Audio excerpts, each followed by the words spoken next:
Oh, it's good to be back. What's up and welcome back to Kinda Funny's Cobra Kai in review. Of course, I'm Tim Geddes and I'm joined by the Nitro Rifle Andy Cortez. Karate Kid, baby. It's all Valley too. Yeah, we got another tournament and I can't wait to talk to you about it. Of course, I want to give an amazing welcome. I think this is the first time I'm introing her this year. It's Christmas in January. Joey Noel.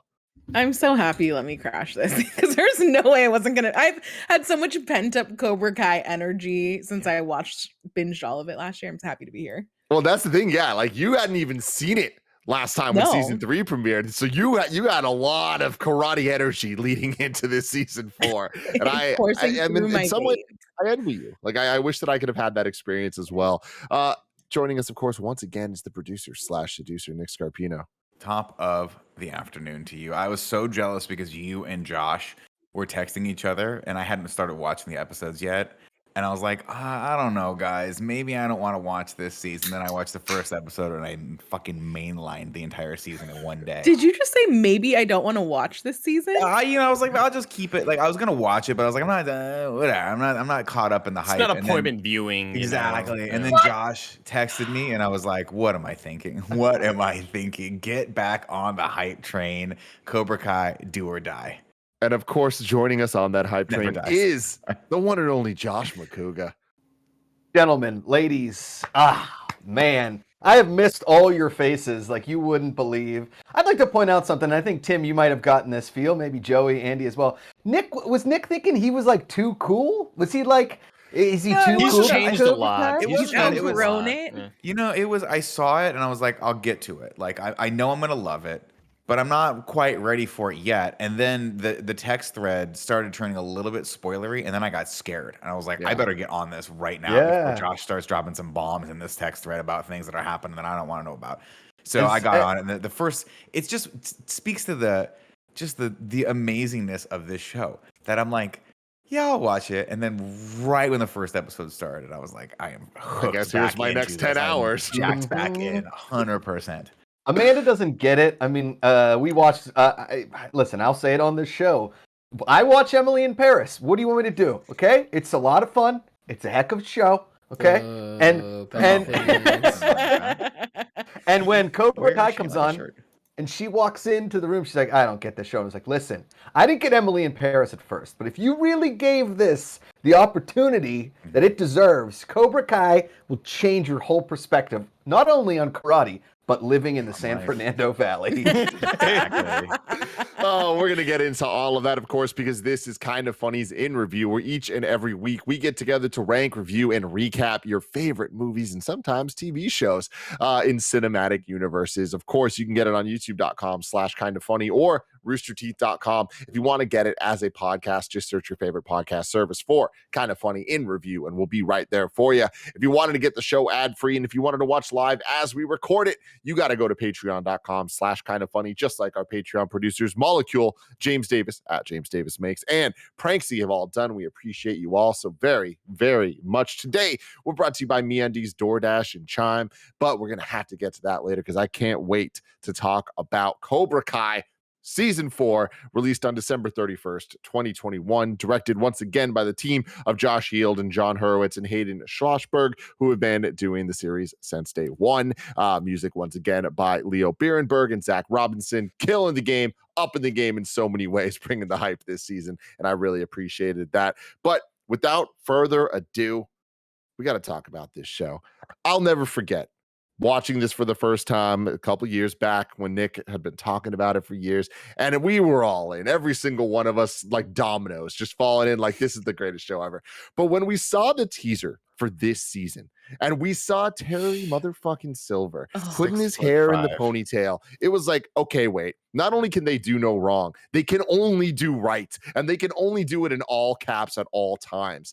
And then when we saw the final season trailer, there was a line where we see the boardroom of the school. I guess I'm not really sure, the Valley's boardroom, The whatever the hell karate it was. union. Community center or like that. Yeah, that whatever the heck it is. And they have to do a vote. And at the time, we didn't know what the vote was for, but it ended with the camera going, everyone raised their hand, and then the man just going, God help us all. I knew we were in for a fucking season, and we got a season. Andy Cortez, what did you think? Oh my gosh. I mean, I just I think back to like my favorite moments in cinematic history throughout all of media, and the little hints and teases that we start getting in at the end of season 3 to find out that, oh wait, is that there's no way that's Terry Silver in the army with Kreese. Like there's no way that they're actually doing that. And as we keep on getting more and more hints, I've never felt a moment more hype than that at the end of it, to go like, oh my God, Terry Silver is going to be in season 4. This is unbelievable, to the point where I kept on trying to convince myself, no, they're not actually going to do that. Because how would any of that make sense? This man is a psychopath and has no business being anywhere in this show. And they nail it, and they do the stuff that we love, where they're very self-referential and very self-deprecating and very aware of just how silly Terry Silver of a character was. And I loved every second of this show. Cocaine's a hell of a drug. Yeah, it's a hell of a drug. I was gonna say that. Well, like to go back, and I think incredible. That's a perfect example of why I think this show hits, right? Because they found an actual kind of like sad way to explain that behavior, right? Like you actually empathize with him, where he was like, I thought I would needed to do like acts like that, and I was on cocaine and I was abusing substances, and I thought that was what we needed to do to take on the world. And like he even has that one line where he goes, we tortured a high school kid for like 6 months. He goes, I spent months terrorizing a teenager on cocaine. And he's like, do you have any idea how crazy that sounds? And you're like, that does sound crazy. Yeah. But then some way, by the end of the season, he's the big baddie again. And they just do such a great way of like re-indoctrinating him into the fucking chaos that is karate in a valley. There are, very quintessential 80s movies, right? You've got your Karate Kids, you've got your Top Guns, you've got your Rockies, right? Your Rocky 3, Rocky 4s, whatever. And a very underrated film of the 80s is Over the Top, starring Sylvester Stallone. Sure. Okay? Now, everybody knows when Sylvester Stallone turns his hat around, he's a different man. Okay? This right arm goes from just a truck driving, shift moving truck driver arm to the greatest arm wrestling arm in the history of arm wrestling, okay? As soon as Terry Silver pulls that ponytail back, he goes from a Malibu, crunchy living, vegan loving, wine tasting savant Character development to the all-time greatest slick back bad guy since Steven Seagal punched that sheriff. It's so true. Andy, can you do me a favor and hit me with the song? No, you're not going to do this right now. The wig song. No, you're not going to do this. Just, I need it. Is it a wig? I don't know. Wigging out with Scarpino. Ladies and gentlemen, welcome back to a very special episode of Wigging Out with Scarpino. This is the first time in my life the roles have been reversed. Now I finally know what it's like to sit in the passenger side of a Honda Accord, Joey, because Josh Makuga was like, he's wearing a wig. And I was like, no, he's not. That is his natural hair. And Josh, I think you were wrong. I still stand by the fact that I think that is the actor's natural hair. Look, Google him right now. Hair. I think he grew it out. It's absolutely real. Makuga. I think what happened was we looked at his heard Instagram, they were doing this and was like, they're bringing back Kreese, and he probably started growing out the hair again because he's like, I gotta be ready for when they call me up to the minors. There's a tweet that that the writers had put out, Makuga, where they said, when we were kind of planning on season 4, we knew we wanted to bring Terry Silver back, like while they were writing season 3 and stuff, that they had messaged what I'm already forgetting the actor's name. Thomas Ian Griffith. Thomas Ian Griffith. They messaged him and said, "Hey, how's that roundhouse looking?" And he sent back a video. Instagram. And he's got the Right. long hair and the Oh. beard, and he's doing the kick, and he's So good. He's basically just showing him like, yeah, I got it, dog. Like Oh whenever my you need God. me, That's call so me the hell tall. up. He's And look at the he's like look at the 6'5". look at the hair. He's rocking. Where it, dude. are you seeing this? Why am I not seeing this? You hit watch stream on Kevin's little. Okay. Make sure you're watching the video for Kevin. He's looping it right now. Okay. This guy's taking a solo cup off of a 6 foot tall What? like punching bag. This guy's insane. And look at the hair. Look at the beard. The He's hair- rocking it. It is completely natural hair. Wow, God you're right. All right, I bless. take it back. I take it back. That's I feel like that's they on might you. have done Good some extension, like too. maybe a little toner to make it a little more silver. I think they Yeah. do. They His had name- to. You got to. His It's in the name's not bait. called. His name's not called Terry Gray. Joey It's Terry Noel, Silver. what did you Yes. think about season 4? Man, so something I just appreciate the writers of Cobra Kai. I feel like I have to issue an apology to Nick Scarpino because I feel like I personally gave him a lot of shit for watching a shitty YouTube Red show. Mm. And I just didn't know. I was not YouTube enlightened. Premium. Oh, sorry, Premium. YouTube Sure. Premium. Sure. I just wasn't enlightened. I had not reached that level of awareness in my life, so I feel like I should apologize. As much work as they did to make Johnny Lawrence such a top tier character of like feeling like he actually dropped straight from the 80s into the 2000s, made him feel really sincere of like not knowing technology, just being who he is. I feel like they were able to capture The that hash same brown tweets. I in this know. one. It's just No, like, no. oh my This gosh. season was He was like, amazing. "Who are you Get an tweeting at? Uber. You only What's have one Uber? follower. Yeah. It's so the woke one, I forget what he called it. Gosh, that was also so funny. funny. I feel like they did that same thing with Terry Silver of like really being introspective of like who would this character be and how could we obviously he's not doing all the drugs. He has grown as a human being. But what's the thing inside of him that's still Cobra Kai and how do we get him back to where he was in Karate Kid Chapter 3? And they just nail it. It is I don't know how they did it. I really truly don't. And making him like, I don't know. They keep upping the ante of they bring back Martin Cove Yeah. to be in Cobra Kai and just like keep Well- elevating. And now Terry Silver, he was insane this season. And I Well, just truly can't wait for more. Yeah, what I love about it is like it's sort of like they kind of attacked the character or approached the character from like being an addict, right? So he was addicted to cocaine, he was addicted to power, and his trigger was Kreese. Kreese was the thing that allowed him to like go down the rabbit hole of doing that drug, whether it be an actual physical drug or like trying to like dominate everything, including and his rock bottom was the teenager, the summer he tortured a teenager, right? That was rock Summer bottom of for him. 85. Rock, But by then- the way, rock bottom wasn't when he like poisoned the Arctic. Okay, No. if you remember it, Never cared. or like he like covered up an oil spill in like a third world country. In No, no, no. Borneo. In Borneo. Thank you, Andy. Thank you. Right. Great We got a callback. phone call No. about like the plutonium incident or No. something Yeah. ridiculous. Yeah. But I just He thought, killed like, some kid named Marty McFly in a DeLorean. Okay, no. Yeah. His biggest regret was torturing a teen in Reseda, who at that point was 33, and older, you know, older than him. He's older than Terry, right? Isn't he? He- Yeah, Thomas Ian Griffin. he's- Yeah. see, and you know, listen.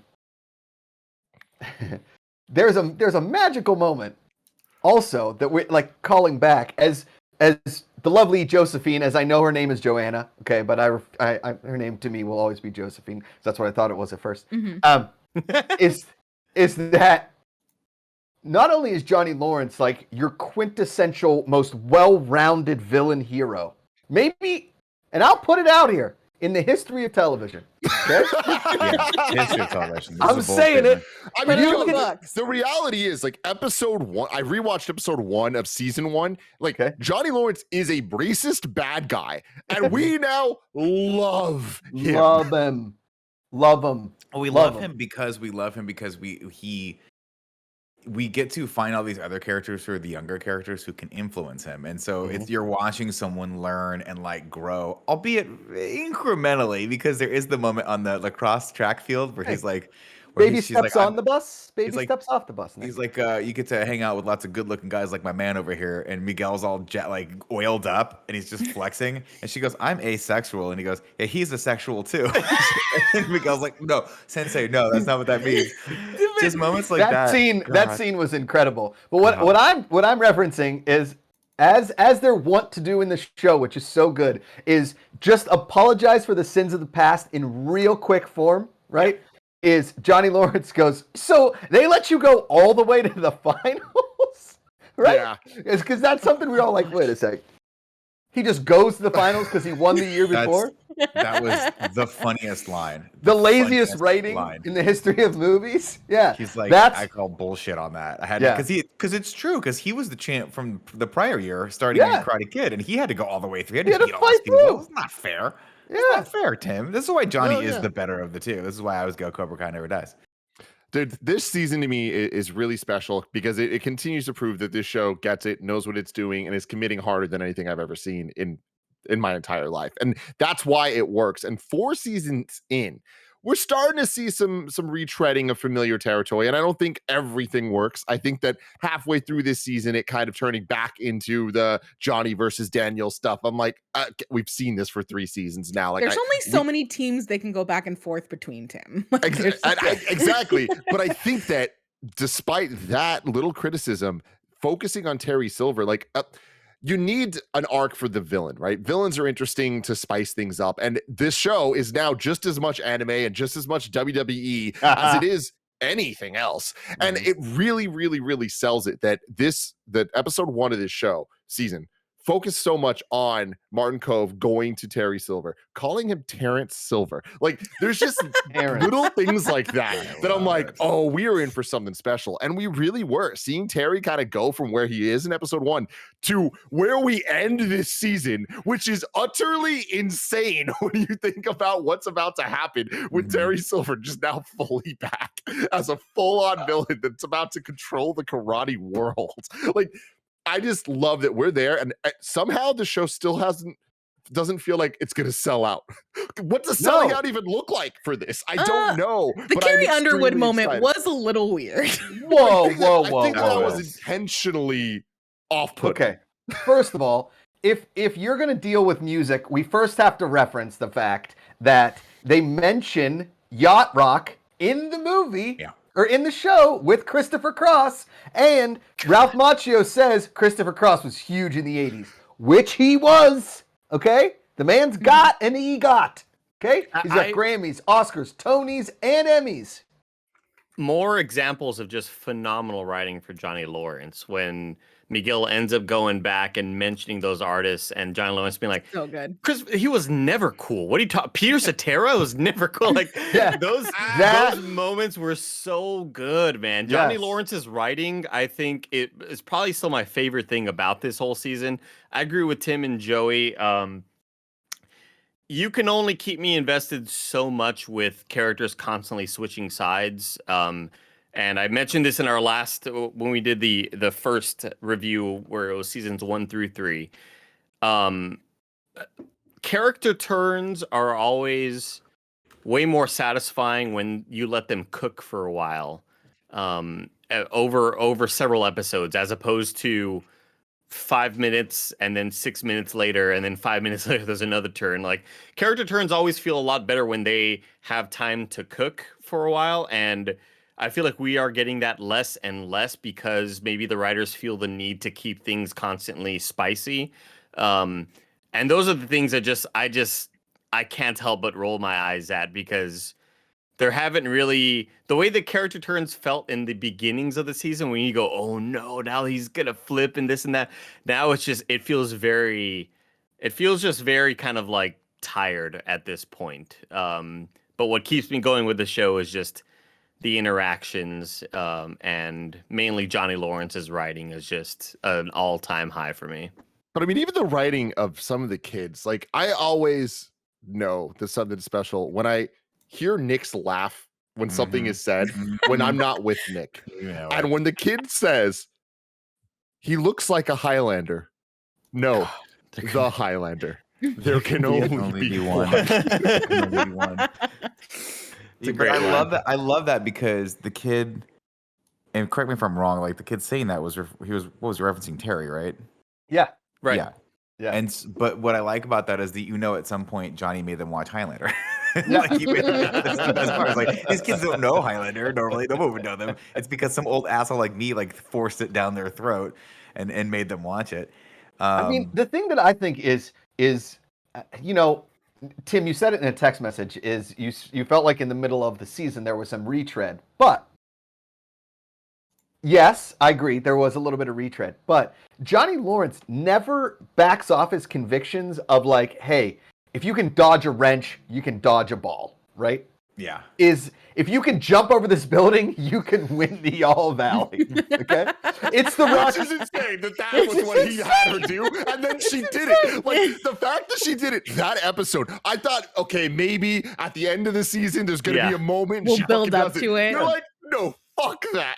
Yeah, I'm doing it. I'm So jumping funny. off these loose pallets onto a ledge to a building that, I mean, it's a jump, okay? Like, it's And a there's serious just jump. a dirty mattress in That's between to it. catch you. That's all. Right. Which, I don't know the last time you guys, like, leapt onto a hotel mattress, but I do it every time I walk into a hotel room. Yeah, from like It doesn't- 1 foot away, from not 1 from like foot away. not from 10 stories up. Correct. Okay? Yeah, I wasn't expecting to get that quickly. I wasn't like when they start planting the seeds of the flying tornado kick or whatever, I'm just like, this is gonna pop up, and I doubt it's gonna really feel earned in any way. Like, it's just something that they just so briefly talk about, but you know it's only being talked about because it's gonna happen at the All Valley. And I just did not think we would get a paralyzed scare from Miguel like that. That really like kind of like holy shit, that Listen, like I'm ruined just- his back again. I'm throwing And it then out. he's People- fine. People who do martial arts that pull their back, that can happen at any age, Kevin. And they're the It doesn't just bravest It people. doesn't just happen at 17. Sometimes when you're 39 years old, you pull a back muscle doing jujitsu, and you have to lay down in the hallway of your office. And Kevin goes, "Don't look." I say, "Kevin, tell him not to look at me." And Kevin goes, "Don't look at him. Don't look at him." He's scared. He's scared. It was He's so fine. hard. It was so hard because I knew everyone would make fun of you, but like you weren't there Kevin's like, "Don't do emotionally. it." You Kevin's couldn't like, take "Don't it. do it. Don't do Raise it. your Don't look hand at in the him." chat if you've ever pulled a back muscle sneezing. Oh yeah. I've done that. I did that Cool. 2 days ago. Are you kidding me? Cool. You know, I another thing yawned that the I wrong way really and pulled the neck muscle 2 days I ago. really appreciate about the season is or shows 4 seasons in, like obviously going to a familiar villain who is our number one villain, and we fucking love him so much, and like he fucking just crushes it. I think he's only more number one now.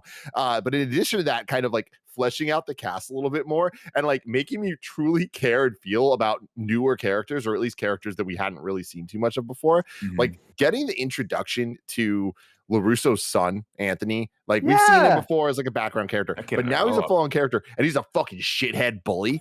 I'm like, that is a lot to deal with. But then you get this new kid, and I'm like, okay, cool. This is a pretty clear route that he's going to go down. We know what this show is. We know what's happening. That didn't stop me from feeling like I got punched in the freaking stomach when it was revealed that the other side of the computer wasn't the girl talking to him. hated it. It was Oh. Anthony Anthony LaRusso. It was just like, damn, this show got me by the balls, man. They can literally do anything, telegraph it, and it still makes me fucking feel. I felt so bad for this kid.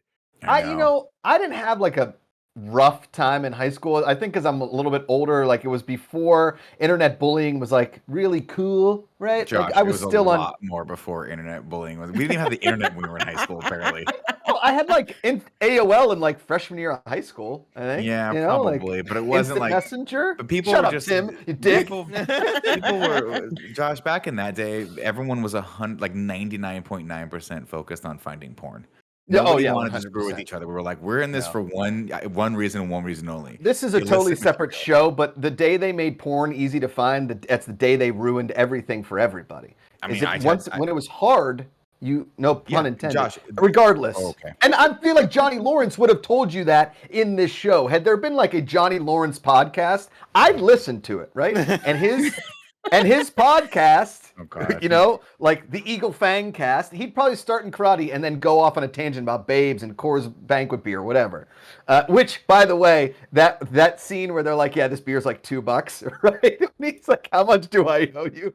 And the beer was $2 at the bar. That was awesome, just to show how cheap that Coors Banquet beer is. But Another thing is awesome. Amanda LaRusso. I love her so much. Yeah. I love that she had more to do this season. I love that it's like she's getting precariously involved in everything. And I'm just like, oh no. Because if you remember season 1, like she's the one offering Robbie a job. She's out here offering all these Cobra Kai kids jobs throughout the show. We're gonna see her fight one day. And I can't fucking wait. It might be season 5, it might be season 6, but I need to see her be like, you know what? Fuck it. I gotta get involved in this karate shit.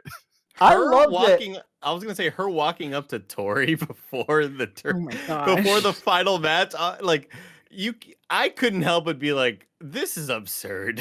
Like, Yeah. in what world would like if I were Tori, I'm like, I'm about to fight. Who let you back here? Like, people are just walking backstage like all willy-nilly. It's high school karate. It's at a convention center. Yeah. Fine. No, I mean, like, listen, I've done a handful of competitions before, and it's chaos. You don't have to clap for me, Josh. It's okay. No, I've never won one. It's not like a thing that I've actually won. But like, you have to understand, it's usually at a JC or a high school someplace. The promotion just rented the space for like the day or two to make it happen, and anyone can go literally anywhere. There's no guards. They're not spending extra time and money guarding the backstage. There's no backstage. I changed like under the bleachers one time at a competition just because I was like, this is not a very organized thing. So the fact that they have like actually leaderboards at all, like that's the most important thing to me. That blows me away. They have the graphic department, as far as like what the All Valley spends all their money on, Carrie Underwood and that giant board of, dude. I mean, it's incredible, unbelievable. So unbelievable. Crazy thing I know a couple of you guys know already. In the All Valley Championship 2022, when you see all the different team names on the thing, there's the men on the left and the women on the right. 3 of the women team names are named after our boys from RKG, Nick, formerly of IGN UK. Yeah, I love that. Daniel Krupa, Gav Murphy, Rory Powers. Like, motherfuckers are in the show. I've never been more jealous of people I know in my entire life. That is the coolest thing ever. Just their names, but that's amazing. It's awesome that they're that. So damn cool.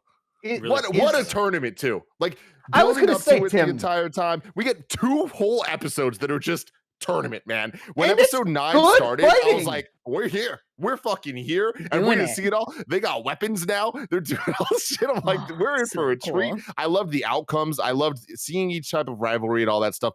I feel like every single matchup didn't go exactly how I thought it would, which was kind of fun. The fact, like, first off, I mean, we'll take a match by match when we get to that episode synopsis, but I want to dial it back to the episode where it's like we talked about originally how the karate was only important to like the Miyagi-Do, like to Daniel and Mr. Miyagi and to Cobra Kai. Everyone else in the valley, yeah, there were other dojos, but there wasn't a really big deal to the quote unquote the valley, right? Catch up to season 4 that we're on right now, and the committee of people have like realized that this is like their chance to like make it and get fame out of this, so they're like blowing it out of the fucking water, and it's making all of the hype real. So now like karate in the valley is a real thing now, and it's like gangs are fighting, and it's like legendary and all this shit, and these guys are like, we're full buy-in. I love like, that. In real life, which I mean, I live here, so I don't know, but I wonder if I swear, but I wonder, like, when my daughter's old enough, would she like do the kids in her school all do karate? Right? Is like have people moved to the valley to just start dojos? I don't think that the valley. I mean, there's a lot of great martial arts studio, like a lot of MMA and like a lot of great jiu-jitsu gyms in the greater LA area, but like. I take that back. I was gonna say kids don't do karate anymore, but they actually do make the kids do karate because it teaches them a little bit of like discipline and how to like follow orders and instructions, and it's fun for them. So you could do that. I had a lot of friends that did Taekwondo growing up, and that gives you a lot of good flexibility. But before we move on, let me tell you about our sponsors. Guess what I use all the time, ladies and gentlemen? DoorDash. That's right. I come down here, I record the shows, I come upstairs, Jen's taking care of our newborn, is a 3-month-old, our 3-month-old, and guess what? We're both too tired to make food, so we order on DoorDash. We do it all the time, and you should too. You've got back-to-back meetings, errands to run, and chores to take care of. What's the secret to clearing your to-do list? A little help from DoorDash. Along with the restaurants you love, you can now get groceries and other essential items delivered to your door with DoorDash. Get drinks, snacks, and other household items in in under an hour. With over 300,000 partners, you can support your neighborhood go-tos. Choose from your favorite national chains like Popeyes, Chipotle, and Cheesecake Factory. For a limited time, our listeners can get 25% off and zero delivery fees on their first order of $15 or more when they download the DoorDash app and enter the code GAMES2021. That's 25% off, up to a $10 value, and zero delivery fees on your first order when you download the DoorDash app in the App Store and enter the code GAMES2021. Don't forget, that code is GAMES2021 for 25% off your first order with DoorDash, subject to change. Terms apply. Kick off 2022 with a better checking account with no monthly fees, no overdraft fees, no foreign transaction fees, and no service fees. Get all that and then some with Chime, an award-winning app and debit card. They've also got over 60,000 fee-free in-network ATMs all over the place, like at most Walgreens, 7-Elevens, or CVS's. You can access your money when you need it, where you need it. Make sure you make the first good decision of the new year and join over 10 million people using Chime. Sign up takes only 2 minutes and doesn't affect your credit score. Get started at chime.com/KFgames. That's chime.com/KFgames. Banking services provided by and debit card issued by Bancorp Bank or Stride Bank NA, members FDIC. Get fee-free transactions at a Money Pass ATM in a 7-Eleven location and at any Allpoint or Visa Plus Alliance ATM. Otherwise, out-of-network ATM withdrawal fees may apply. Sometimes pay anyone instant transfers can be delayed. The recipient must use a valid debit card or be a Chime member to claim funds. Relationships aren't perfect, and MeUndies is celebrating our imperfectly perfect matches with their new Valentine's Day collection. I don't have to read the ad anymore. I can just tell you I'm wearing MeUndies, ladies and gentlemen. Always have been, always will. You know, not always, I guess. But what happened is I had a bunch of underwear I didn't like that much, and then I tried a couple pairs of MeUndies, and I was like, these are amazing, and I ordered a whole bunch of MeUndies, and now it's all I wear, and I am due for more. Maybe I'll do it here. Back to the ad. Gifting underwear for Valentine's Day? Wow, real groundbreaking. Express your one-of-a-kind relationship when you match your bottom half to your better half in fun limited edition prints. And if you're single, don't worry. You can mingle in matching pairs with your friends or even get dog hoodies and buddy bands to match your four-legged pal. MeUndies has a great offer for our listeners. For a limited time only, get 25% off your first order of matching pairs for Valentine's Day. And as a first-time purchaser, you can also get 15% off and free shipping right now to your door. To get 25% off matching pairs, 15% off your first order, free shipping, and a 100% satisfaction guarantee, go to MeUndies.com/KindaFunny. That's MeUndies.com/KindaFunny. Now that we're back, it's going to be a very rough thing here, but we're just going to cover the plot in kind of broad strokes. Nick, do you want to start that off? Yeah, so ladies and gentlemen, this is the plot of the newest season of Cobra Kai. This is not my writing, by the way. I should preface. I'm just pulling these kind of plot synopses from Wikipedia because it's a little too much writing for big old Nick to do, and this one, I just wanted to enjoy and take it. And we kick it off with an episode called Way to Let's show your Begin. laziness there, bud. You want to do a synopsis for 10 episodes? No, but also For you 10 didn't have to hours tell of anybody that. It's like, hey, are you ready for the All Valley? Totally. Just read a Cliff Notes of how to kick people out. Let's go. Listen, Josh. Listen. The internet knows all. If I tried to pass this arguably pretty good work off as my own, people were like, "That's too well written." And then they'd be like, "He just read that word from word from Wikipedia while also putting a little bit of his spice in there." But let's kick it off, ladies and No gentlemen. paraphrasing. Let's Nick. all try to guess what's Nick's spice versus what's written on the page. I dare you, because Andy, I'm gonna weave this in. Just you're not even gonna know. Tapestry? You're not gonna see it coming, my friend. I'm It'll be excited. seamless, many as they say in the tapestries? seams. There's 10. It's just gonna be like a normal synopsis and then like a Starbucks joke and then a dick joke, and I'm gonna go, oh, those are Nick's. Those are- Yeah, fair enough. Sip a Diet Never know Coke with this shit. right in there. We kick it off with an episode called Let's Begin, and we catch up with the guys. Obviously, they've been challenged to the All Valley, and they have to try to work together. So Eagle Fang and Miyagi-Do begin training together in an effort to beat the Cobra Kai. But of course, that old rivalry, the Daniel and Johnny LaRusso ways are just clashing here. We all know what they have to do. They have to find a way Johnny to work Lawrence. together. Johnny Johnny. Lawrence, Daniel LaRusso. That What was did a I say? Nick Oh, Spice, Danny. Tim. Right there. Check that off. Check that off. Thanks, Oh, bud. they say Daniel and Johnny. Sorry, it was all like, anyway. Carmen finds out that Johnny hung out with Allie in the last season, and she tells him she wants to pump the brakes a little bit. Meanwhile, Kreese calls Terry, and at first Terry just hangs up on him, and you're Dude. like, oh my god, if that's gonna be it, that'd be amazing. He's playing the piano, right? Yeah. And Dramatic. like, It's can so we just dramatic. fucking appreciate that our first time we at end of season 3 we see Kreese making the phone call, and what is Terry fucking Silver doing? He's playing the piano, and it's like the same music that was playing in Karate Kid 3 at his fucking crazy ass mansion. Like, remember his mansion and him in his bubble bath? Like, It was insane. Oh, and he's I on love the old phone, the old cellular phone, just calling Borneo and be like, "Good luck with the pollution." And then he invites fucking Mike Barnes to sleep at his house. It's bizarre. Of course, he doesn't stop there.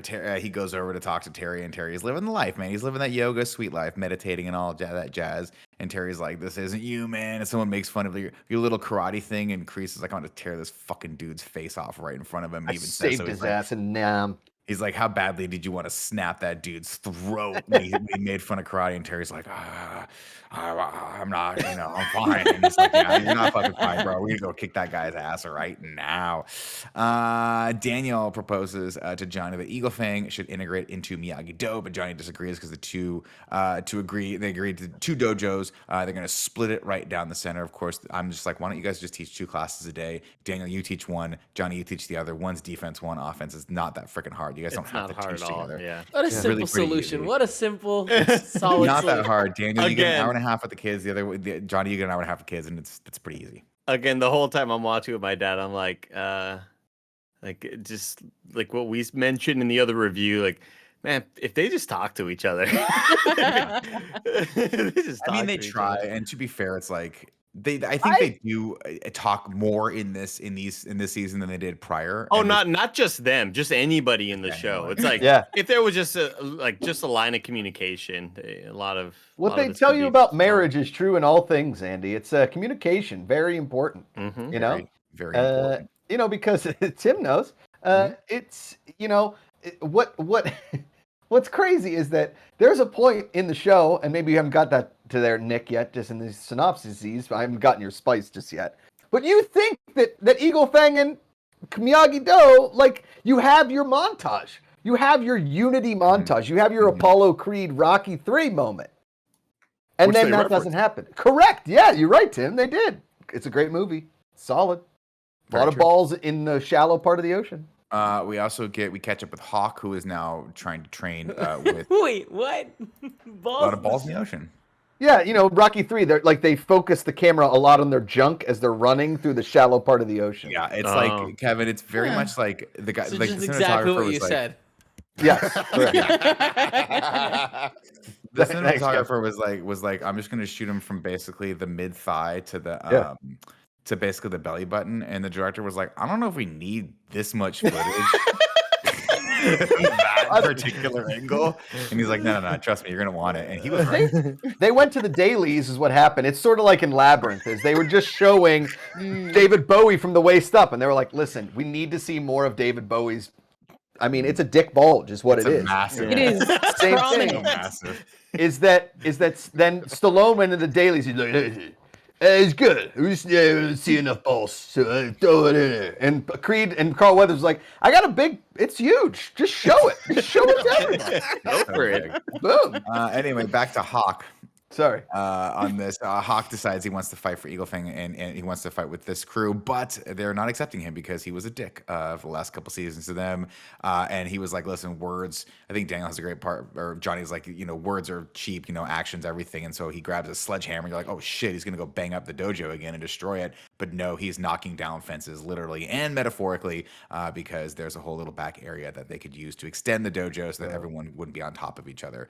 And I it was love like, that In Southern California, there's so much property that you can just fence off part of it, and nobody would ever look at that property. I would never look at that. It's completely ridiculous. I love that at some point in this conversation with Miyagi-Do and Eagle Fang, they're kind of catching viewers up a little bit and just giving some reminders. And what the line said was, a small boy was thrown through a window. Yeah, that's so That's funny. what happened. Oh yeah. Of course, Or- then by the end of the episode, Terry does in fact come back because Kreese has successfully guilted him into telling him he owes him, and that this is where Terry belongs. They have to quote finish what they started. Is this the part where he just kicks that wine bottle? Yeah. In the middle of his Yeah. cellar? He's Yeah. like, oh, okay. I guess it's just always in you, and anytime you see an object. Joey, it's let me just tell you, what as somebody feel. that owns a large wine cellar, Mhm. When I see a barrel and a bottle on top of it, my immediate thought is, and Tim knows, we've been wine tasting together before, you kick it off a barrel. You gotta And kick it off, Meryl. You gotta kick it off. 100%. Remember That's that where the one time tornado Nick comes kicked in, the Andy. cap off of a water bottle in the studio with his That bare was feet? Kevin. If you could find that footage, that would be incredible. That was really Yeah, impressive. I think it's on my Nick Instagram. Scarpino, your stand-up is okay. Your kicks. I mean, technically speaking, that is That's some. stand-up. Oh. There you go. Episode 2, First Learn Stand. Kenny Payne, a new student at school, prepares for his first day, and this kid is just the most charming, innocent. I love thing the intro ever. for Sweet him. kid, really And nice I kid. gotta be honest, I know that most children these days of the high school persuasion are assholes, but I hope to God that if I were in high school with this kid and I saw him dancing the way he is when the bus approaches, I would just be like, this guy's an inspiration. This kid's Yeah. just all things positive. I want to be his friend. But no, that piece of shit Paisano, Anthony LaRusso, and his shitty redheaded friend, it's always those Oh. kids. It's always the little kids that get all Ugh. pissed off with the inferiority Yeah. complex. They got to Yeah. give him shit for dancing, and they don't. Ginger even let up. Napoleon. Yeah. Wow. Daniel and Johnny agree to each take a day of training for each other to better understand each other's style. Amanda visits Tori at work, and man, what an inappropriate thing for a mother to do to a high school kid. Unbelievable. And I love that, like, to this show's credit, whatever, I mean, Tim mentioned it earlier, whatever we're thinking, they eventually address. Is that she immediately regrets this. She's like, oh my God, I just got a high school student fired from her job and I just intimidated her because rightfully so. I mean, she kind of did destroy your house and throw a kid through a window, but nevertheless, you are the adult here. You're the one that's supposed to be the one thing that- learning. Go ahead, Tim. She's like the one character throughout the entire series that has always kind of been played as the straight man. She's always the one that's like, this is about She's us. karate. Like, She's the yeah, viewer. exactly. But I do love that she's just being corrupted, and like every season gives her a couple moments where it's like she's making bad calls, like getting this high school kid fired. Like it's just ridiculous. But it also it's Full well Karen. written enough that I'm like, I don't think that it's out of the realm of reality that she Okay. would do this because of what Nick just said. Like this girl not only caused a fight in her house, this girl also pulled like spiked brass knuckles out on her daughter. She threatened to like really harm Kill her. somebody. Like, Let me tell you Um, something, and I know I go tangentially sometimes, and I apologize, but my parents were very protective of our home in high school, right? We had a nice house. My parents were very, but guess who wasn't? Numbnuts over here, okay? And I had a lot of high school parties. Now, did any of those high school parties get out of control? No. Have some kid got thrown through a window, my parents would have tracked any person involved with them and considered legal recourse. And when I say considered, I mean hire a lawyer, put them on retainer, and make sure that every person involved for damaging the property of our home is brought to legal justice. Just like Wait a Steven minute. Seagal and Out for Justice. You're saying not one of your parties got out of hand. I don't know that I believe that, sir. Kevin, Look at his face. Look at his face. Kevin. That's a great point, Kevin. All right, one time it got out of control, and it was a barbecue, so it wasn't really a party. The thing is this, though, they do explain it to some degree where she's like, I want to call the cops. Are you sure we shouldn't call the cops? And Daniel's like, no, we're going to settle this at the All old Valley, ways. and that's how it's going to go. And they do a good job of, I mean, not On a with good the job, plot. but they And on kind of with the do a plot. good enough job of being like, no, this is what these kids have agreed to this. Like, everyone's agreed to this. This is the plan. Nobody needs to be arrested because they're in fact high school kids.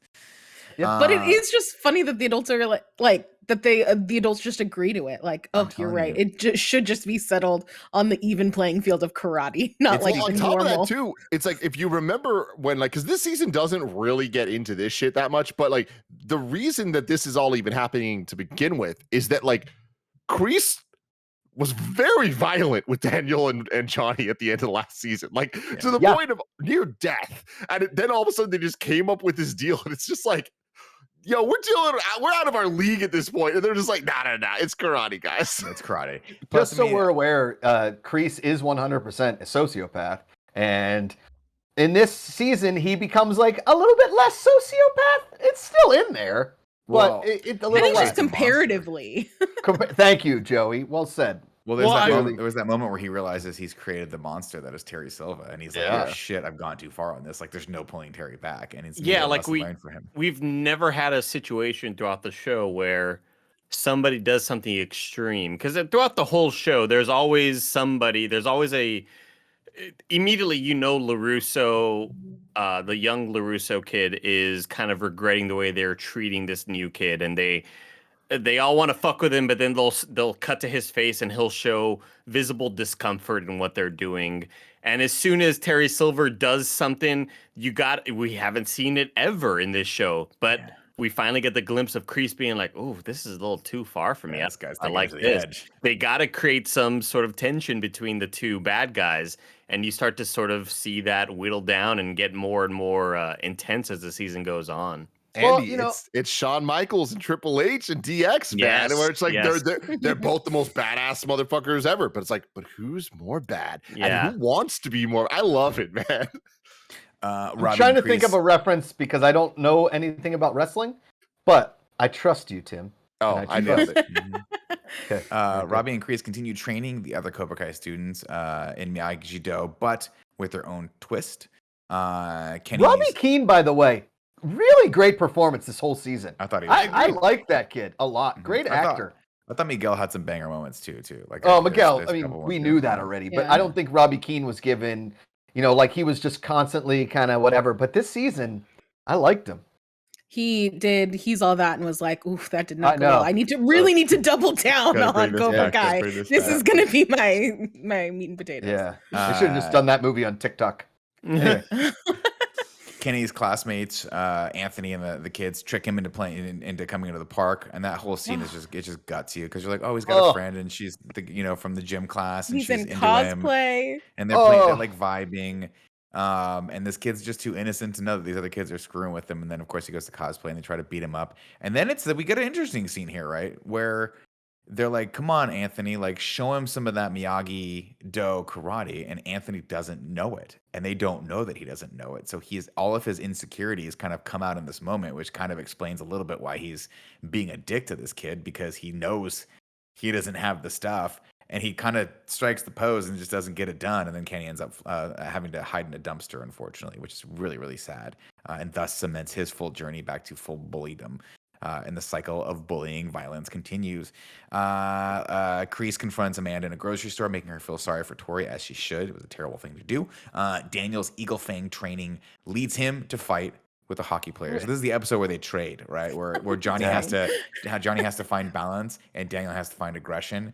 And I love, he tells him, they're sitting there and he tells him like, Mr. Miyagi would tell you like fighting is not the only answer. Like the best defense is just not to be there when the punch comes, right? In general, or metaphorically speaking, just don't get into a fight in the beginning, and that's the best defense, right? And so when he beats the shit out of the hockey players, and Johnny comes around the corner, he's like, "Where were you?" He's like, Be there. Don't be there. Don't be there." And then just keeps walking.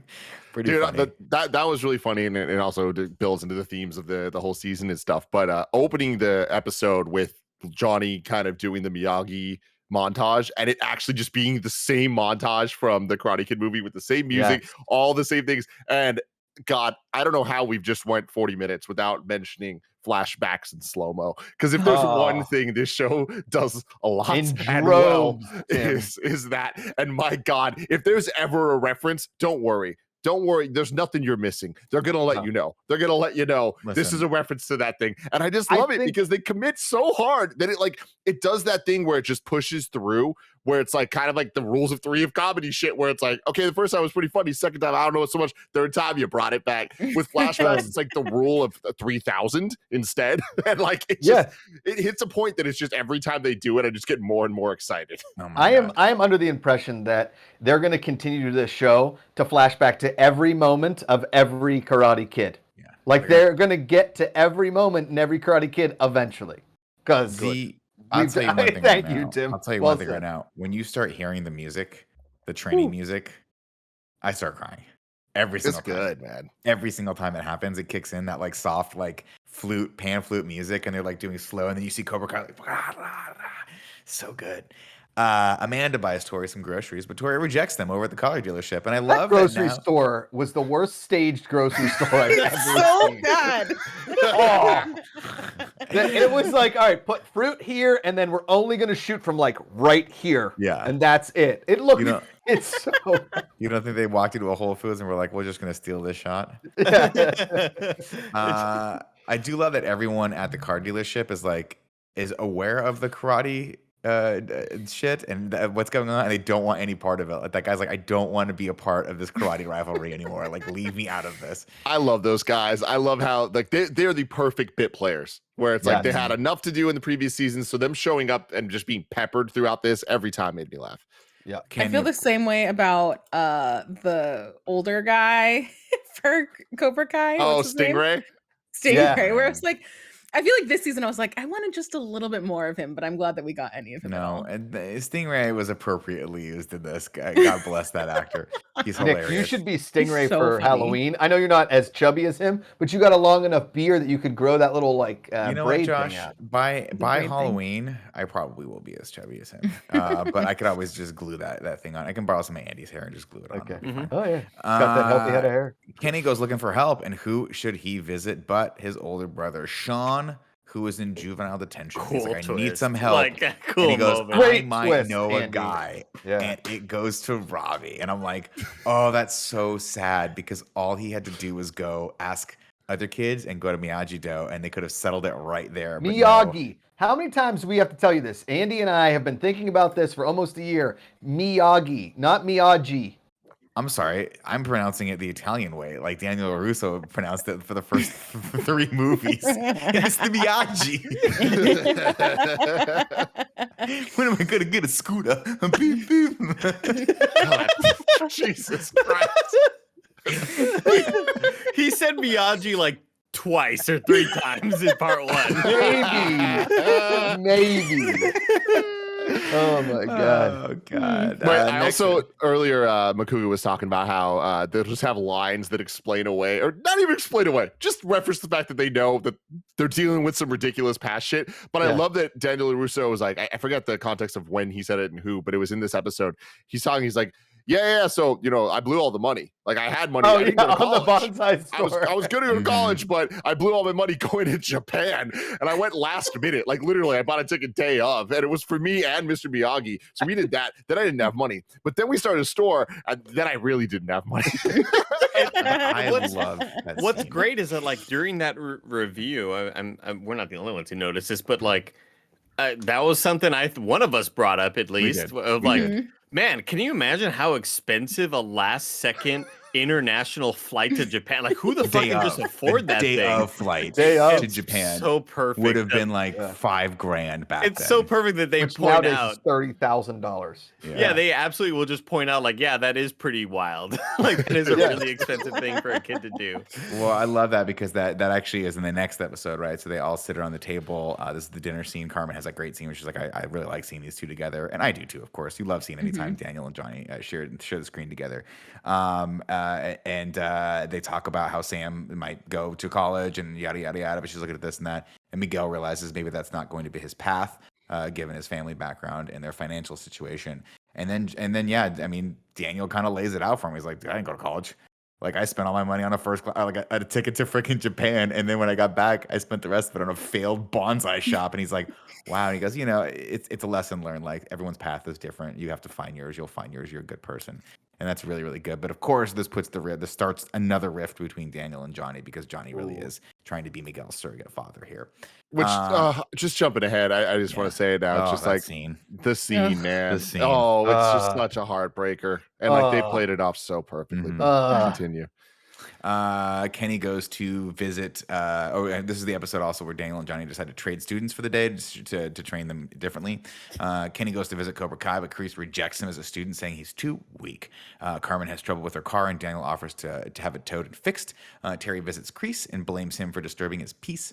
Although initially saying he was too busy, Robbie agrees to teach Kenny some karate to help him defend himself by using his speed as a strength. Of course, he uses that to get right back into it. Terry reflects on each Cobra Kai reflects on early Cobra Kai days with Kreese following their time in the military together. And we get some more of that background. Johnny informs Carmen that the flashbacks are intense. The military and- ones. And the fact that like it just makes me think about the fact that they had that whole third movie where they tried to convince us that Terry Silver and Kreese were the same age, and we're all like, yeah, totally. And like it is not as obvious, I think, in this season because they're all old, they're both older and have silver hair and gray hair. Yeah. But I just can't believe they tried to convince us of that. I mean, so Joey, long. again, everyone in this show is the same age. Yeah. No matter what character they're playing, from basically any adult, anyone that's not in high school is probably the same age as everyone else. Well, with that though, I really appreciate that this season kind of blew open the lore a little more. We're starting to get into middle school territories now. Like there's a whole new world that they're starting to build up. The younglings. Listen, this is a very important thing you've touched on, Tim, because this show can't any show based around people in high school can't go on forever inherently, right? Unless you do one of two things. You either take it to the college years or you introduce new cast members. And now they're introducing new cast members to the high school years. Well, Nick, there's an inherent problem to what you just said. You're right. Where that is usually the thing, right? Where cool, we just go to college or whatever. But you know what you can't do? Unless you're the show Cobra Kai, and you figure out a fucking reason to make this work. But you can't have people over 18 join the All Valley under 18 karate tournament. That's why when you they're notice, fucking up against something. They're going to expand it to 21. That's why you notice. I mean, yeah, of course they will. But it was so funny. Or, like we know, the Karate Kid, the Next Generation, Anthony LaRusso, and the Next Generation. That's what I'm saying. I think they'll pass the baton. But what I thought was interesting was I was like, how old are these kids? And then they make a point in one of the later episodes of being like, they're going to the junior prom. It's not the senior prom, it's the junior prom. So they're all under 18. I was like, we didn't have at least one junior prom in Riverside, California. 4 seasons of Cobra Kai and we make it to junior prom. There's some funky numbers there. But well, the first 3 seasons, Joey, were like 2 months. It's true. Also, Joey, just keep in mind, Karate Kid 1, 2, and 3 all happen so close together. It's like a summertime. Year. Oh, that's right. I forget that was it's only a year. Let me tell you, as somebody that's been trying to break boards and things with his fists since he was a little kid, the fact that they introduced that they have to do a skills competition and the tournament's in 6 weeks, I don't know, guys. Yeah, but they're all starting from ground zero, right? Because Cobra Kai doesn't train skills either, so it's all kind of equal. Although I think they should have gotten schooled by some of the other dojos. Johnny informs Carmen that he doesn't want to take it slow. It's a very endearing scene. Kenny visits the Cobra Kai dojo once more and finally convinces Creed to allow him to train. How does he do that? With a sucker punch. He just punches that kid right in the face, and he's like, "Oh!" And by the way, I forget the actor's name, but I love this guy. The guy that's like, I gotta find it. The guy he has to fight in this. Who was just sort of the asshole at Cobra Kai. The super jock guy. He Super is. Freddy I mean, he's Asian been dude? here since season 1, right? Like he was one of the original bully kids to Miguel, and then the fact that he showed up at the end of season 3, walking into Cobra Kai, and it was like, oh shit, Cobra Kai now has a bunch of badasses. I love that for as much nuance as the show sometimes can have. Him and his boys are just pure evil. Like there is nothing redeeming about that. I'm sure 3 seasons later we're gonna get some backstory on him that's gonna try to change all that. But like, I just love that they're like, no, they are straight up 80s Cobra Kai.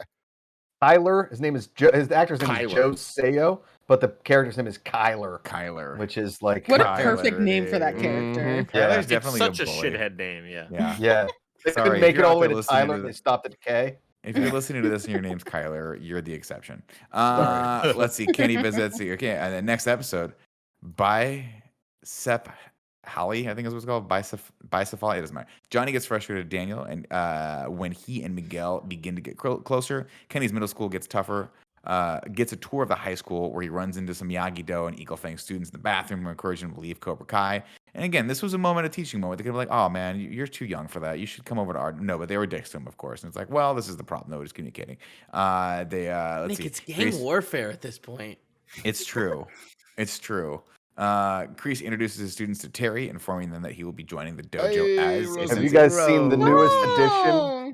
Speaking of middle school, the newest Karate Kid herself, she's getting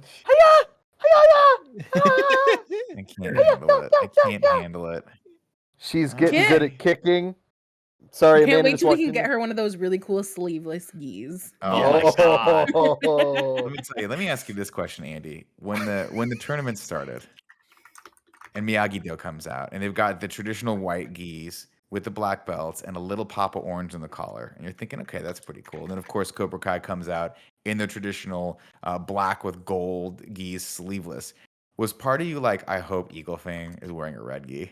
Yes, Because yes. it was for me. And when they came out in the red gi with the black stripe, I was like, Boom. Just this a single show one white is stripe. perfection. So, or yeah, Perfection. that single stripe was so cool So looking, cool. dude. Paula was All right, she's going back to training. See you guys. Bye-bye. Bye-bye. Bye-bye, Rosie. She's so cute. Paula was so like befuddled with the all the new people, like the new girl for Cobra Kai, no, Eagle Fang being a black belt. She's like, how is she a black belt? I was like, baby, it's a show.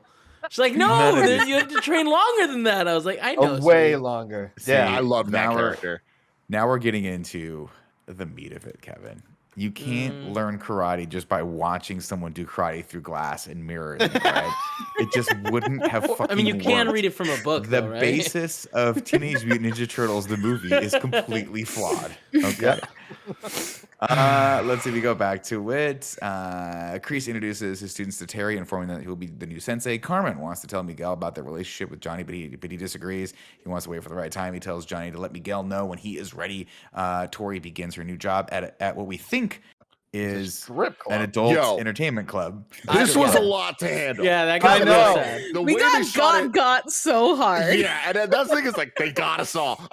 All I mean, of it us are is sitting San at home. Fernando Valley. You figure it's a strip club. I don't We're know. watching this and we're all like, they're high school students. What the fuck are they doing? Are they committed to she this? And 18 then already? it's the best reveal, man. Best Yeah. reveal. Oh man. Well, I mean, Uh, yeah, they just do a great job of setting up that she is low it's on dark. money and she just got fired. But also, like, when I watch that, I think, oh, well, she's probably 18. She's a senior in high school or something. I kind No. of just I like thought the lost same track of thing, their Andy. ages. So, Yeah. like, I just thought, oh, wow, they're really making her work at a strip club. I wonder what because she mentioned her boss being super creepy and stuff. And wow, they got us good, dude.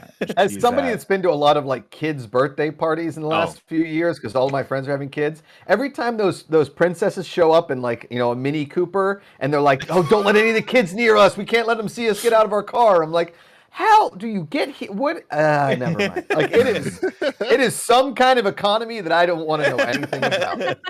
Robbie provides Kenny with some additional one-on-one training, but they are interrupted by Terry, who inspires Robbie. Johnny contemplates how to break the news to Miguel and has flashbacks to a similar situation from his childhood when his mom came home and told her that everything's going to be okay. And he's like, what the heck? And he had all this stuff. It was a really sad scene where she's like, you kept all this shit from your father. He left us. Give it to me. And she like throws it all out. Including a Also- beer can, which is like the most ridiculously over the top backstory for Johnny Lawrence we could possibly he get. drinks those Like, it beers. reminds So me of like perfect. the most stupid. Like, it's the opposite of we talk shit about Han Solo of Solo, a Star Wars story of like we didn't need to know how he got his name. In this, we absolutely needed to know that why he's obsessed with Coors Banquet. And thank you guys Yep. for having that be Makes the sense. reason. It makes sense. Well said, Tim. Well said. Let's see. Daniel teaches Miguel how to drive, which is a big no-no because it's like, oh my God, you're not his dad. Amanda and Sam attend a party at the same venue where Tori works, prompting her to quit. This is a horrible scene. It's really sad because Sam's kind of she's mean in this one, and Tori's just trying to get her job done, and then Sam makes her glitter bomb them, and it's like really, it's just being shitty to her the whole way across. And it's like, I get it. She put some scars on you, and you guys got in a fight, but you have to recognize you're complicit in this thing too. Robbie confronts Johnny about Kenny, and the conversation quickly turns personal. I don't remember what that's in reference to, but when Cobra Kai, Miyagi-Do, and Eagle Fang students all attend the same drive-in theater, a fight almost breaks out. Only instead of Watching that, Bloodsport. hell yeah, Yeah, hell yeah, the Kumite. a kumite. Have you guys done an in-review of Bloodsport? And if We you haven't, have. can I be on it? Oh, you No, have? we Okay, did good. a movie night for Bloodsport. Mike did not Oof. particularly care for it, but Who was did it? fun. Mike Howard did Snow not Bike Mike? understand it. Well, it's not a great movie, I will say. We're not getting into this right now. All right, sorry. Josh, we love Bloodsport, but It's no Demolition Man. And No, compared it's to not. like Demolition Man or Point Break or the other movies Top we watch like Top Gun. Gun, it can't hold a candle. Let's be unfortunately. honest, though. Roadhouse. Oh, Roadhouse, come on. Yeah, well, Bloodsport I'm not versus comparing it Roadhouse. to those. I'm comparing it to other underground karate tournament movies. A lot And of- it's clearly a lot of- really good. A lot of which starred Jean-Claude Van Damme. He was in all That of is them. true. Lionheart, Bloodsport, come on. God, every time. Johnny Lawrence talking about Top Gun in this is just another my great. God. Like, what a Oh my stupid God. name, Maverick. You can't give yourself the name Maverick. Yeah. I love how Iceman. he's just 100% on Iceman's side. He's like, this guy was the best. He was the best by the end of the movie, which is true. It's actually accurate. He was the best. Accurate. Yeah. And this guy's trying to move in. He's just a dick to him. Let's see. Terry and Kreese confront Daniel and Johnny at Miyagi Dojo.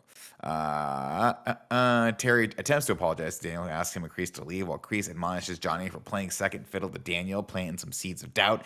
Terry informs Daniel and Johnny that Cobra Kai is imposing a fight moratorium on students until the All Valley tournament. I love that they have to do this. Hold on. I had a flashbacks. Mortarian. I was watching a recap for Karate Kid 3 to show to my parents because they're like, I just don't remember this movie and I don't remember it being good. I was like, yeah, it's worse than what do you think it is, but it's incredible. Way worse. And just like the moment in Karate Kid 3 where Terry Silver goes over and like says that Kreese died and then walks away and he's like, got him. Like I fucking tricked their asses. And then Kreese revealing that he's alive was just the most crazy how? shit of all time. Pops He out just from the pops out of cardboard. the dojo like, ah. He pops out from behind his own standee, which they still have in the dojo in this show. Yeah. But it's just such a oh my god! It's just like this. It was just like a little funny moment, man. The best. It's Unbelievable. like when Zoolander pops out in the coal mine and he's all black. oh god. God bless.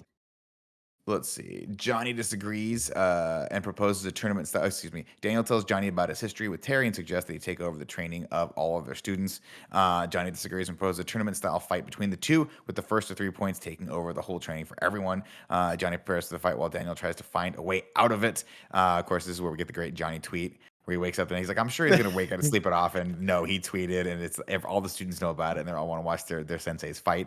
Always a fun thing to see the two black belts go at it. Let's see, Rocky Johnny 3.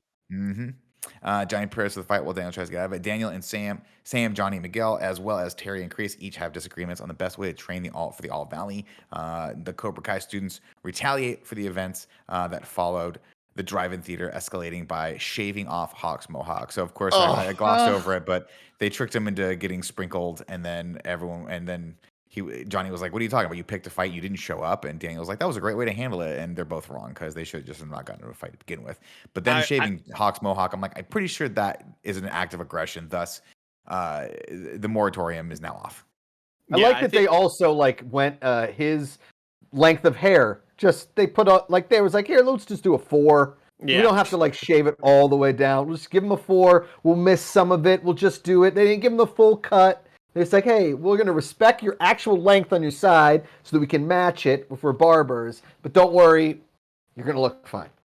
I do appreciate Hawk's arc throughout this season. I feel like it's the only one that feels the most natural compared to when there's character turns and you kind of go, man, they have to do this in order for us to care about what happens next. So I understand why they're doing it. Where with Hawks, it kind of it took a while to develop, and he's slowly back to becoming his old self again. And for a while, you kind of feel bad for him because you feel like, man, he lost his mojo. And then once he gets back into the swing of things, and oh my gosh, just the moment of, I'm going to win the whole fucking thing. Like, god damn, dude. That's just Hawk's whole arc throughout all the season, I feel like is the best developed of anybody's. And I mean, him going from Eli to Hawk back to Eli, but now Eli is a fucking karate champion. Yeah. It's just really sick and nerd. But he was a victim to me of what you're saying last season, where his flip 100%. back at the end was like, where the fuck this come from? It's hype as hell, and I love it, but also like, what? 3 episodes ago, you broke your best friend's arm. Like, Yeah. all right. He forgave him though. But also, I kind of would, Andy, I 100% agree with you. Tim, agree with you. But also, we kind of got to give props to Dimitri because always I like agree. a background character, but he was awesome this season. Yeah. Had a glow up, dating the hot girl, breaking stuff. You know what I mean? He found his niche in, you know? Good for you, Dimitri. You did it. Well, and then he was went an and like integral got to all of Hawk it. out of that funk and was like, "No, you got to stop doing this." It's like that's Yeah. a good friend. Yeah. He'll Right? Well, because push he's Binary always you bros. over. I guess he's tried to be that for a while, and it's just Hawk was too much on the other side. But now Yeah. I think he's sort of realized, like, we're getting Eli back, Yeah. Really cool. Yeah. I agree. Sorry, guys, one sec. Perfect. Gotta get some courage juice here. Jesus Christ. Is that iced tea or Diet Coke? That's iced coffee. Yeah. Oh my Daniel God. and Johnny attempt to reach an agreement for the last time, but before fighting, but ultimately compete against each other. This fight's great. They end up knocking each other out in like a tie. It's so good. It's It so has to be, funny. like this is that Yeah. classic thing of like who are they going to give it to? And I feel like if you're keeping score, like the big rivalries of the show are obviously Daniel and Johnny, and then we have Miguel and Robbie, and like every win they get matters because that is just building the overall lore. course. And I think that even though we've seen this fight a couple times now, we've never seen it this officially.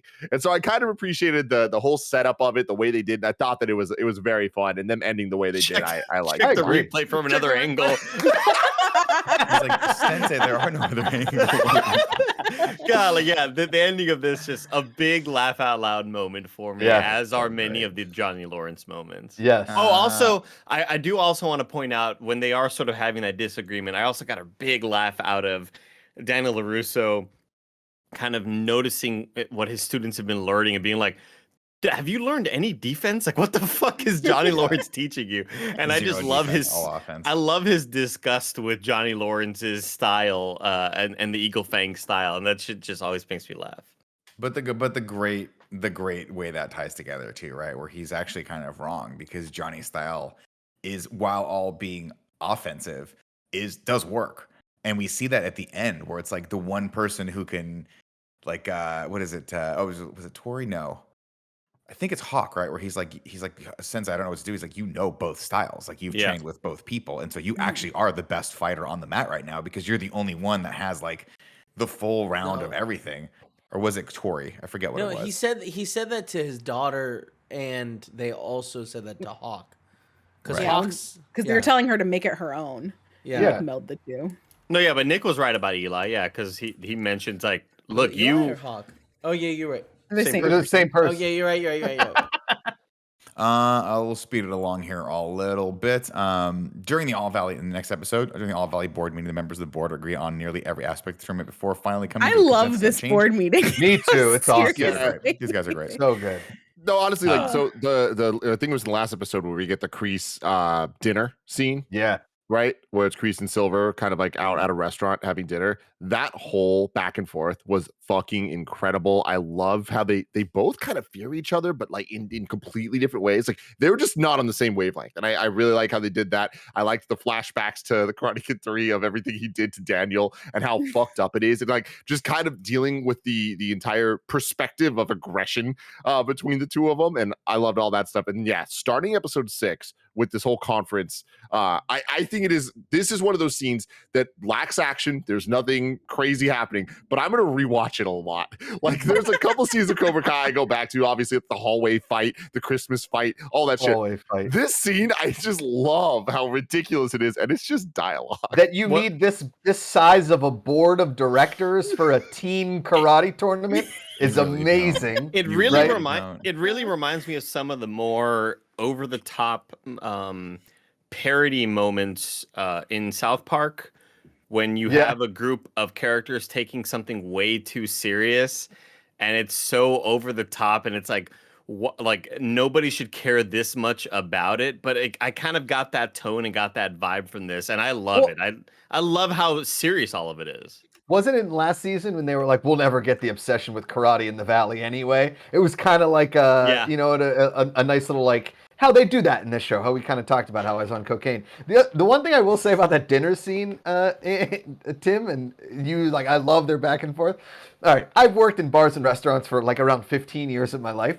Never in the history of my life and I've worked at dive bars and 5-star restaurants. Has anybody ever said to me, nah, give me the owner's expensive scotch in the back? Sir, what we have on the bar is what we have here at the restaurant. There's no like reserve room from our owner.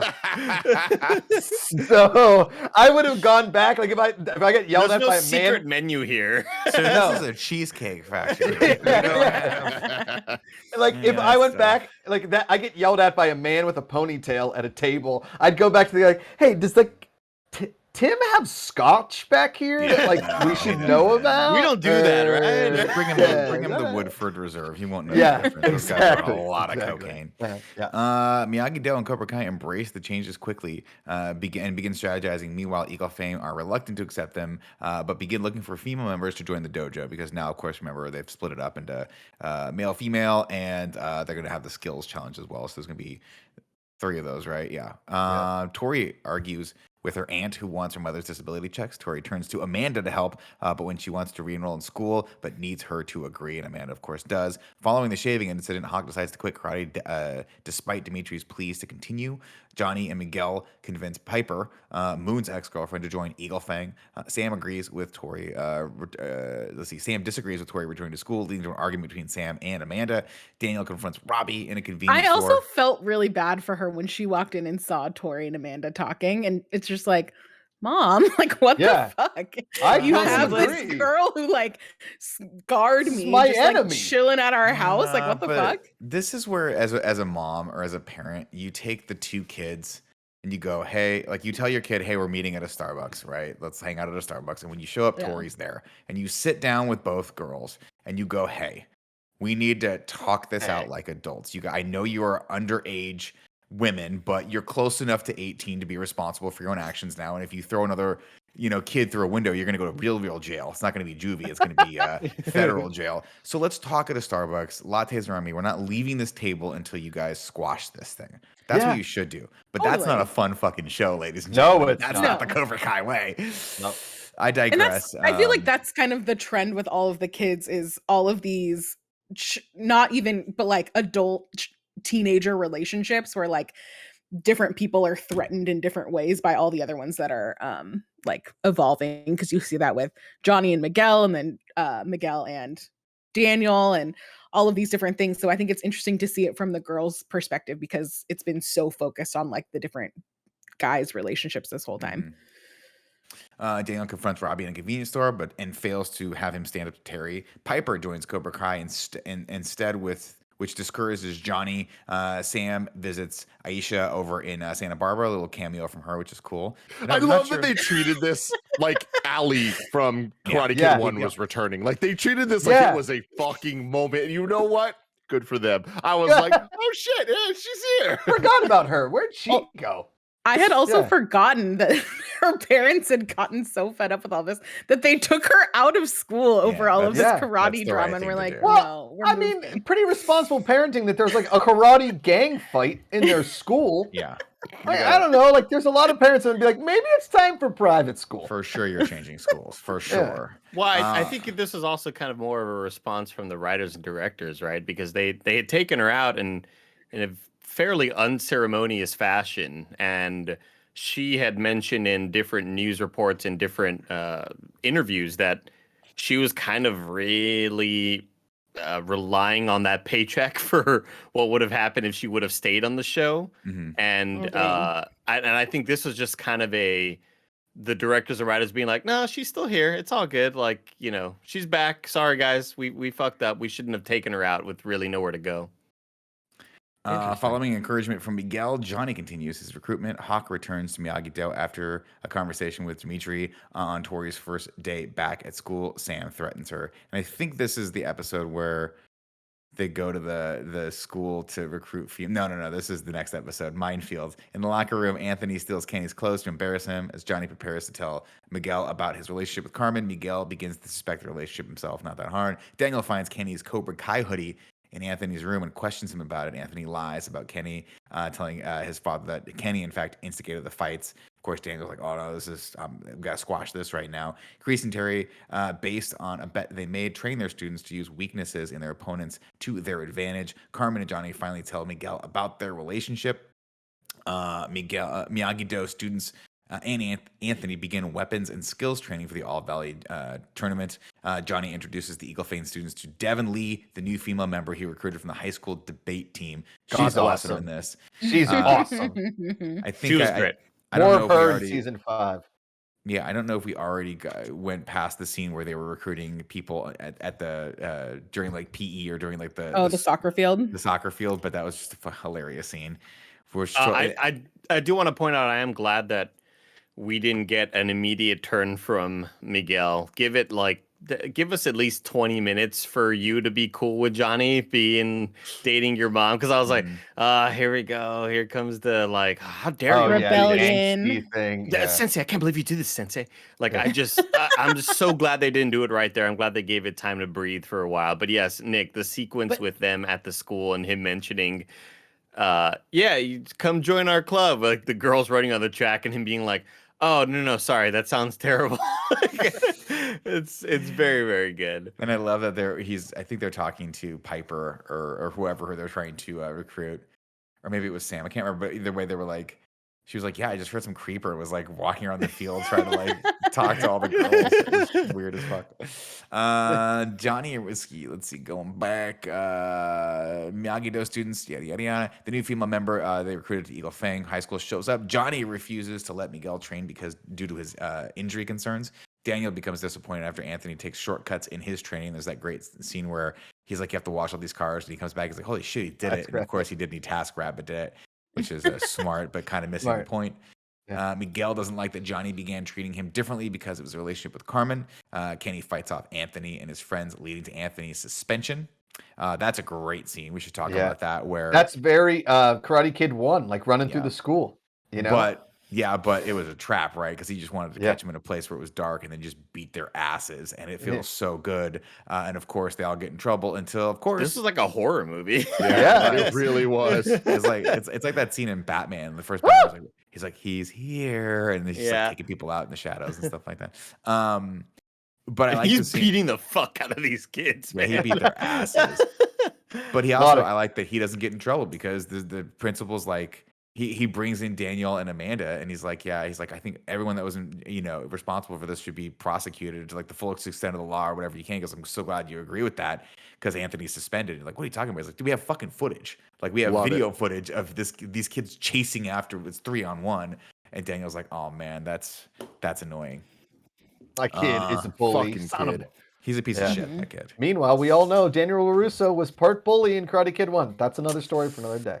I mean, it's true. This is not the story of this entire show. When else would we talk about it? I'm telling you right now, it's just like Top Gun, right? You got a blonde guy just doing his thing, ready to fucking rock and roll, about to be the best, and some little short, brown-haired guy comes in and tries to screw it all up. Yep. It's like the old. Where are you going with this, Nick? Nick still has deep-seated issues with Maverick, Tim. It's an old Patton Oswalt bit where he talks about if Johnny Lawrence were if Williams. I thought it was a joke about Tim having blonde hair. I thought you were talking about me and you somehow. You were the bad guy in it, which didn't really make sense to me. No, that does make I digress. Sense. It doesn't matter. Let's see. Kenny fights off Anthony. Tensions rise between Kreese and Terry over differences of their training style. Stingray is released from probation. Forget that he was actually in probation. And prepares to return to Cobra Kai. The students of Cobra Kai plan for prom as Kreese and Terry train them on how to beat their opponents psychologically. Tori asks Robbie to her prom. To be her prom date, and Kreese rejects Stingray's request to join the dojo, and it's really sad. Sam until you realize that he's an adult ass man, he shouldn't be hanging out with kids. Yeah. Sam and Miguel also plan to attend. Is the it prom sad? Together. Like his whole plot line, yes, comic relief, hilarious, but what? Never mind. He like assaulted his neighbor, and that. It was great. I mean, hilarious. Don't get me wrong. Amazing. Again, Stingray's the type of character that, like, I'm so glad I don't hate because it's very easy to fuck up a character like It that. It's would've been really Good easy. casting. Yeah. It's Good really easy to casting. make that character annoying or cast somebody where you're just like, this guy fucking sucks. But Yeah. Stingray is great because you don't spend too much time with him, and Stingray is the perfect catalyst for So the funny. Christopher Nolan Game of Thrones like ending near the end of just like it was Kreese who beat me up. Yeah. God. Oh, it's so amazing. It's That's so rock. amazing. He wants back in. He's willing to do Say, anything to get John back in. Kreese. The next thing we have Shannon coming back in, who's Robbie's mother. She tells Johnny that Terry gifted Robbie a car and money.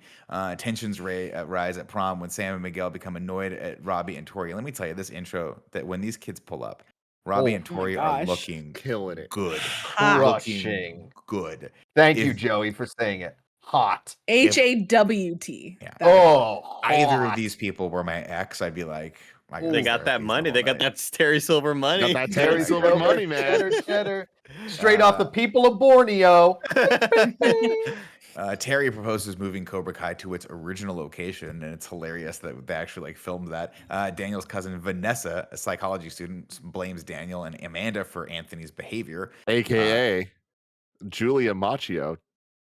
Oh, that's right. Julia's Why does she daughter. look so familiar? That's his real daughter, right? Yeah.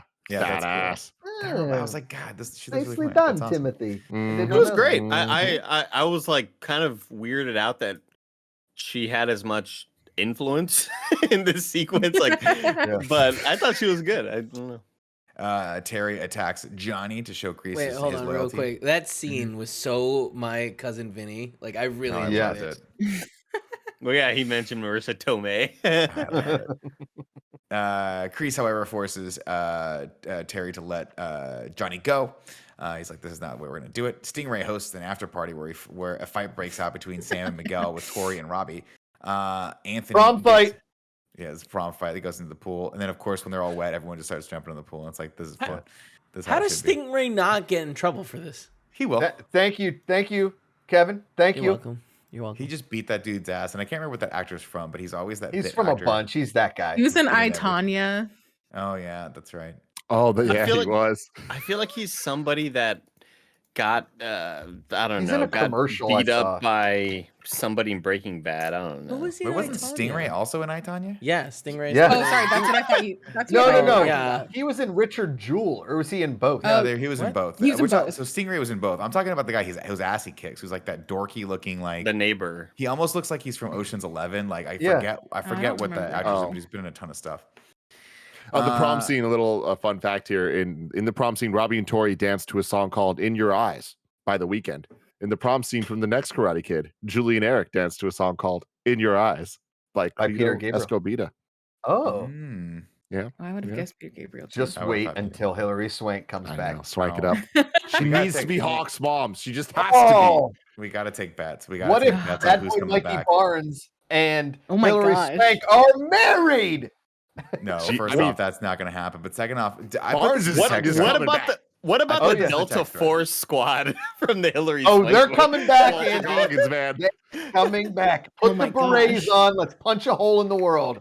I think it's going to be Barnes, and I think it's going to be the two cronies that he used to hang out with, Snake and Carl, or whatever their names were. Remember those Oh my guys? god, yeah. Yeah. Like, Dude, that's gonna Barnes be Barnes amazing. has to be related to somebody, and He's- like I think the obvious answer is Tori. Tori's And dad. I think that's the most obvious thing that they can Yeah. do. Gotta be. Man, I Gotta did be. not care about Chosen popping up in the end. What? I did not Dude, care it's about genius. Andy. It's genius. I'll tell you why it's genius when we get there. Let's get through this episode first. Anthony gets into further trouble, and when he continues to use technology while he's grounded, Johnny inquires injuries. Johnny's injuries are tended to by Miguel. Johnny says he wants to be a father figure to him, and this is the scene that just guts you. He's like, I want to be. Wait, can I insert for a second, real Yeah. quick? It makes them. Are you guys saying that makes the most sense for Hillary Swank to be Hawk's mom because she cared for all that weird Hawk shit? That Hawk? Yes, that's obsession? correct. Okay, That is correct. perfect. I just because I haven't rewatched that one and I was like, why would he be Hawk? And then Joey, just this Yeah. show's not thank you. deep. We're going like someone's name Hawk. Hillary Swank played with the Hawk. Hillary Swank is therefore related. Yeah. Thank you. Mhm. This Thank is you. not hard. This is not It's on- Shakespeare. It's not pigeons on a roof, Joe. It's a hawk.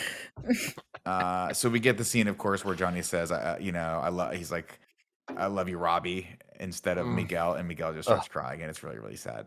But also a watershed moment for him where he's like, I realized like I'm looking for a father figure in the wrong spot. I need to know where I come from. I need to know where my dad is. Yeah. A drunken Terry severely beats the shit out of Stingray when he makes another request to rejoin Cobra Kai. Of course, you don't see the whole scene, but will at the end.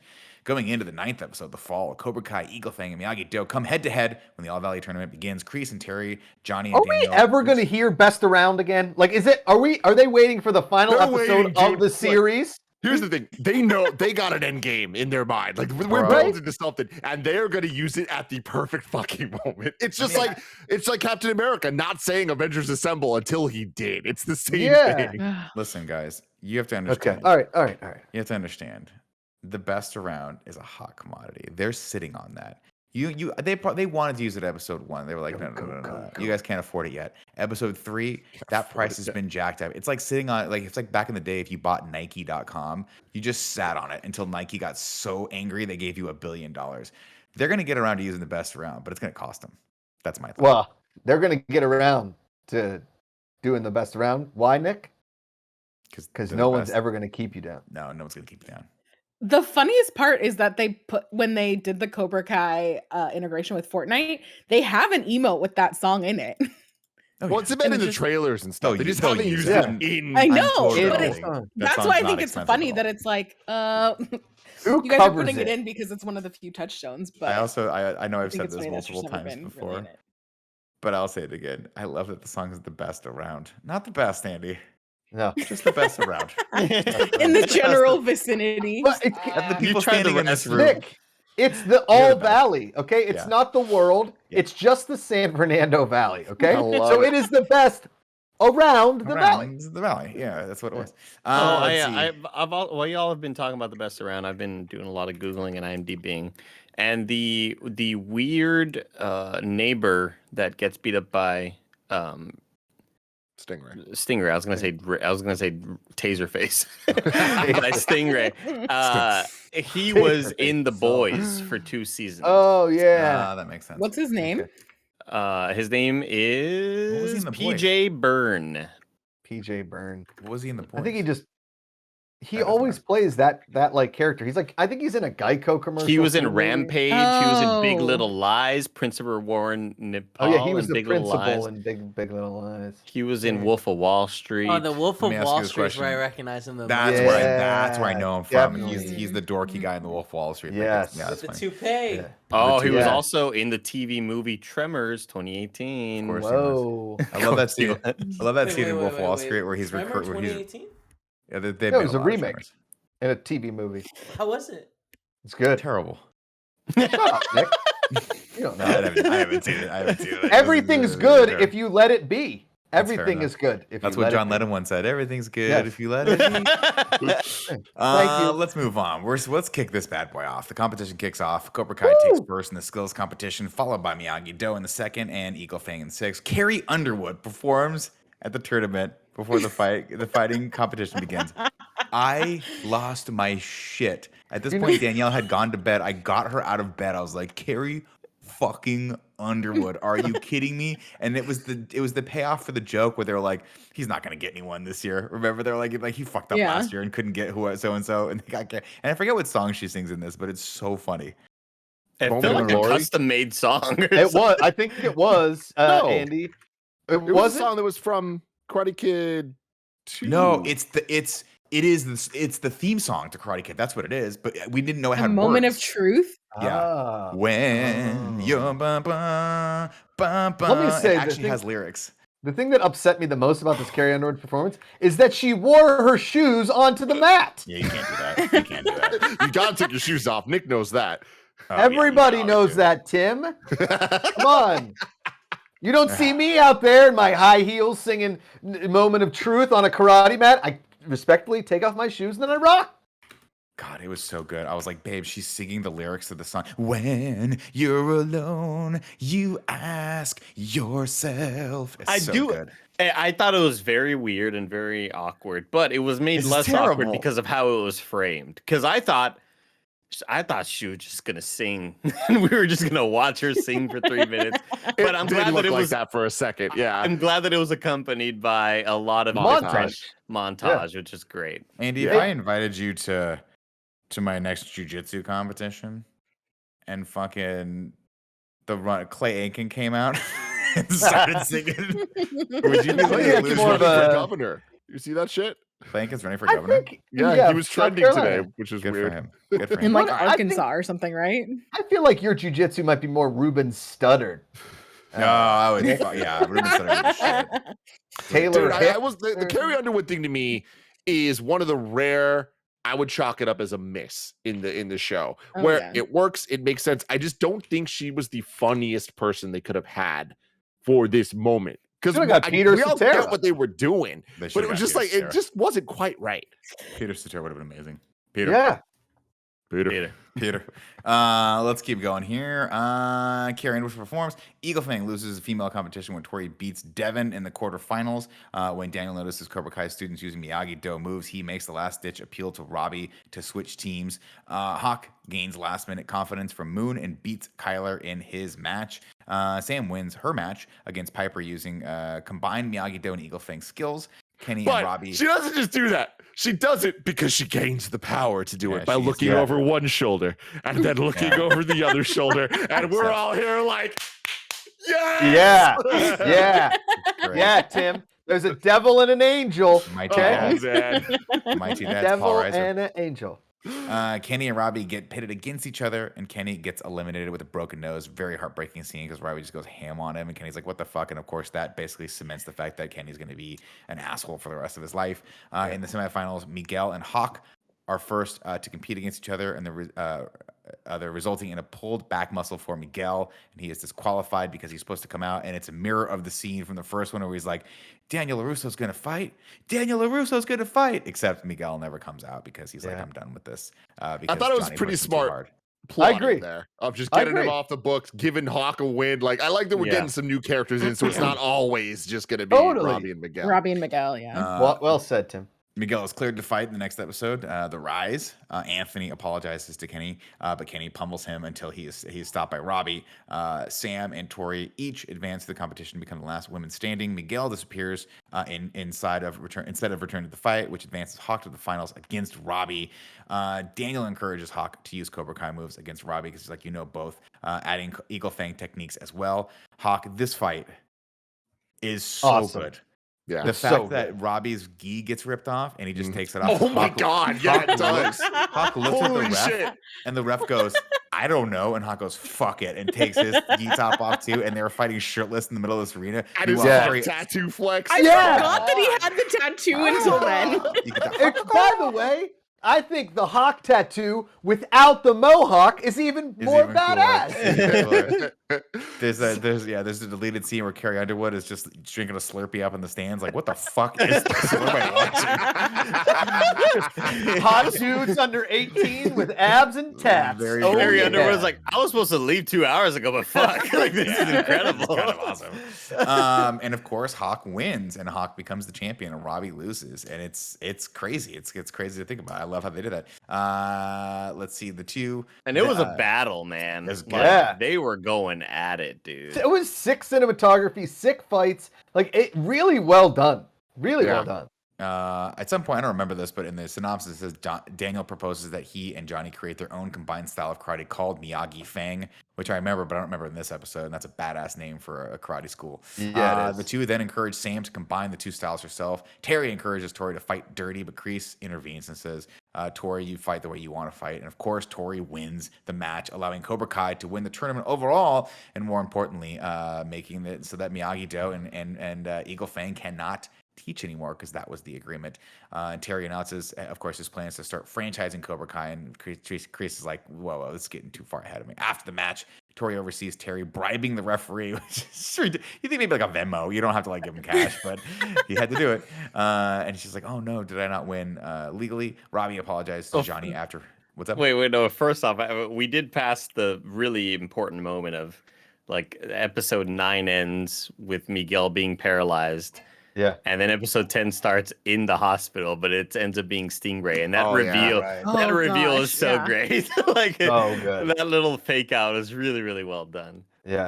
Of course, Tori seeing him bribe is going to play into the next season. The referee, because of course the deal's off. They can all teach. Robbie apologized to Johnny after he realizes that Cobra Kai's effects on him were bad, and the two reconcile, which is a very heartwarming scene. Kreese gets arrested for Stingray's attack after Stingray wakes up and tells the cops that it was him and Terry framed him. And Terry's just like, my grand plan has finally come to fruition. Like, what do you do with these guys? These karate dojos are going to lose you, but maybe they'll make like a marginal profit for you for the rest of your life. But it's nothing compared to like tech. Miguel, but it's like you knew, like you sensed that was going to happen, and even before it happens, I'm still so excited that it is going to happen. I'm like, oh my god, did he really like? Oh, it's just so perfectly kind of like paced out to have that reveal really mean a lot. It's so well done. So good. And then, of course, Miguel heads off to Mexico City in search of his biological father, who Carmen says is not a very good guy. So we'll see how this goes. Johnny goes after him, even though I doubt that Johnny could find his way to Mexico. Daniel visits Mr. Miyagi's grave. And of course, now unable to teach his students, he has to honor his word. But if he's not the teacher, Tim, then his students can still learn. And who's the only other person on this planet that knows the other half of Miyagi-Do karate? Oh, Chosen. It's Chosen. And not only is it Chosen, there is still the lingering plot thread of what's in the box. What is that one lesson that they have never learned yet? They're saving that for a rainy day. And that's why I'm in for the Chosen stuff. Because Andy, I'm with you to an extent that the Chosen reveal wasn't the hypest moment because there were so many hype moments going on at once. And like, I feel like the end was such a whirlwind for me of the Tori seeing that like there was a payment from Silver, like that whole thing, the Stingray reveal that like it's like the Terry fucking got him to like, oh my god, all that stuff was so good. But Miguel going to Mexico, currently I don't love. We'll see what they do with it, but it kind of like puts it into place that I'm not really because that wasn't like a long plot point, right? Exactly. It's It's like kind him of like needing to Not find his really. dad. I would care a lot if there was a Mexican character from part 1, 2, or 3 that they were hinting towards. Like that would be incredible.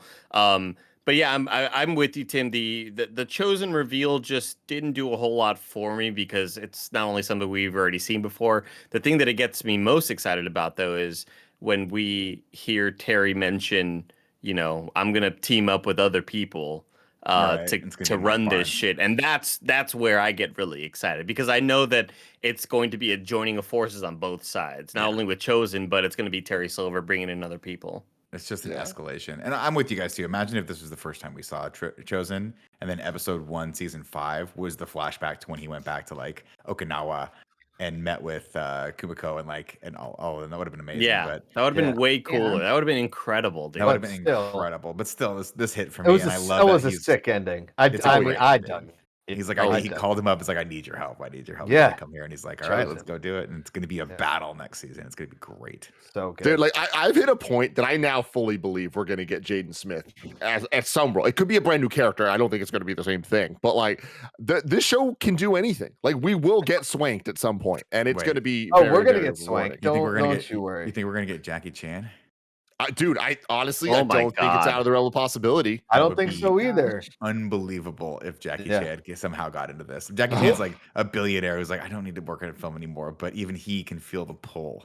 No, that's what I'm saying. I think I wouldn't be surprised by Jaden Smith either because of just how popular the show is and how well it's doing. And if it were a shitty show that nobody was watching and it was on the verge of being canceled because it just had no viewers, I could see that, giving us points in the opposite direction. But for this to be as popular as it is, for so many celebrities tweeting about it during its release and just talking about like, holy shit, like Mindy Kaling had some great tweets about it. Like this is just kind of the pinnacle of pop culture right now.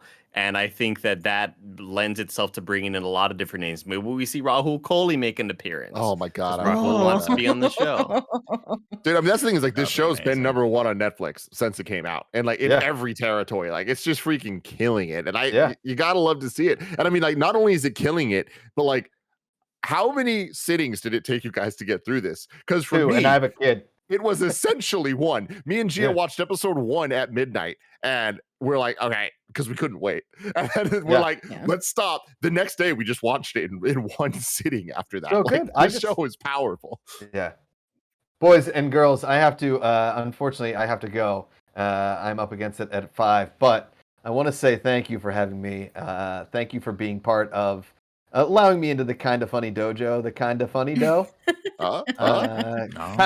Kind of fang? Oh. We'll workshop it, you know? Okay. You had it the first time. Tim. You didn't have to change it.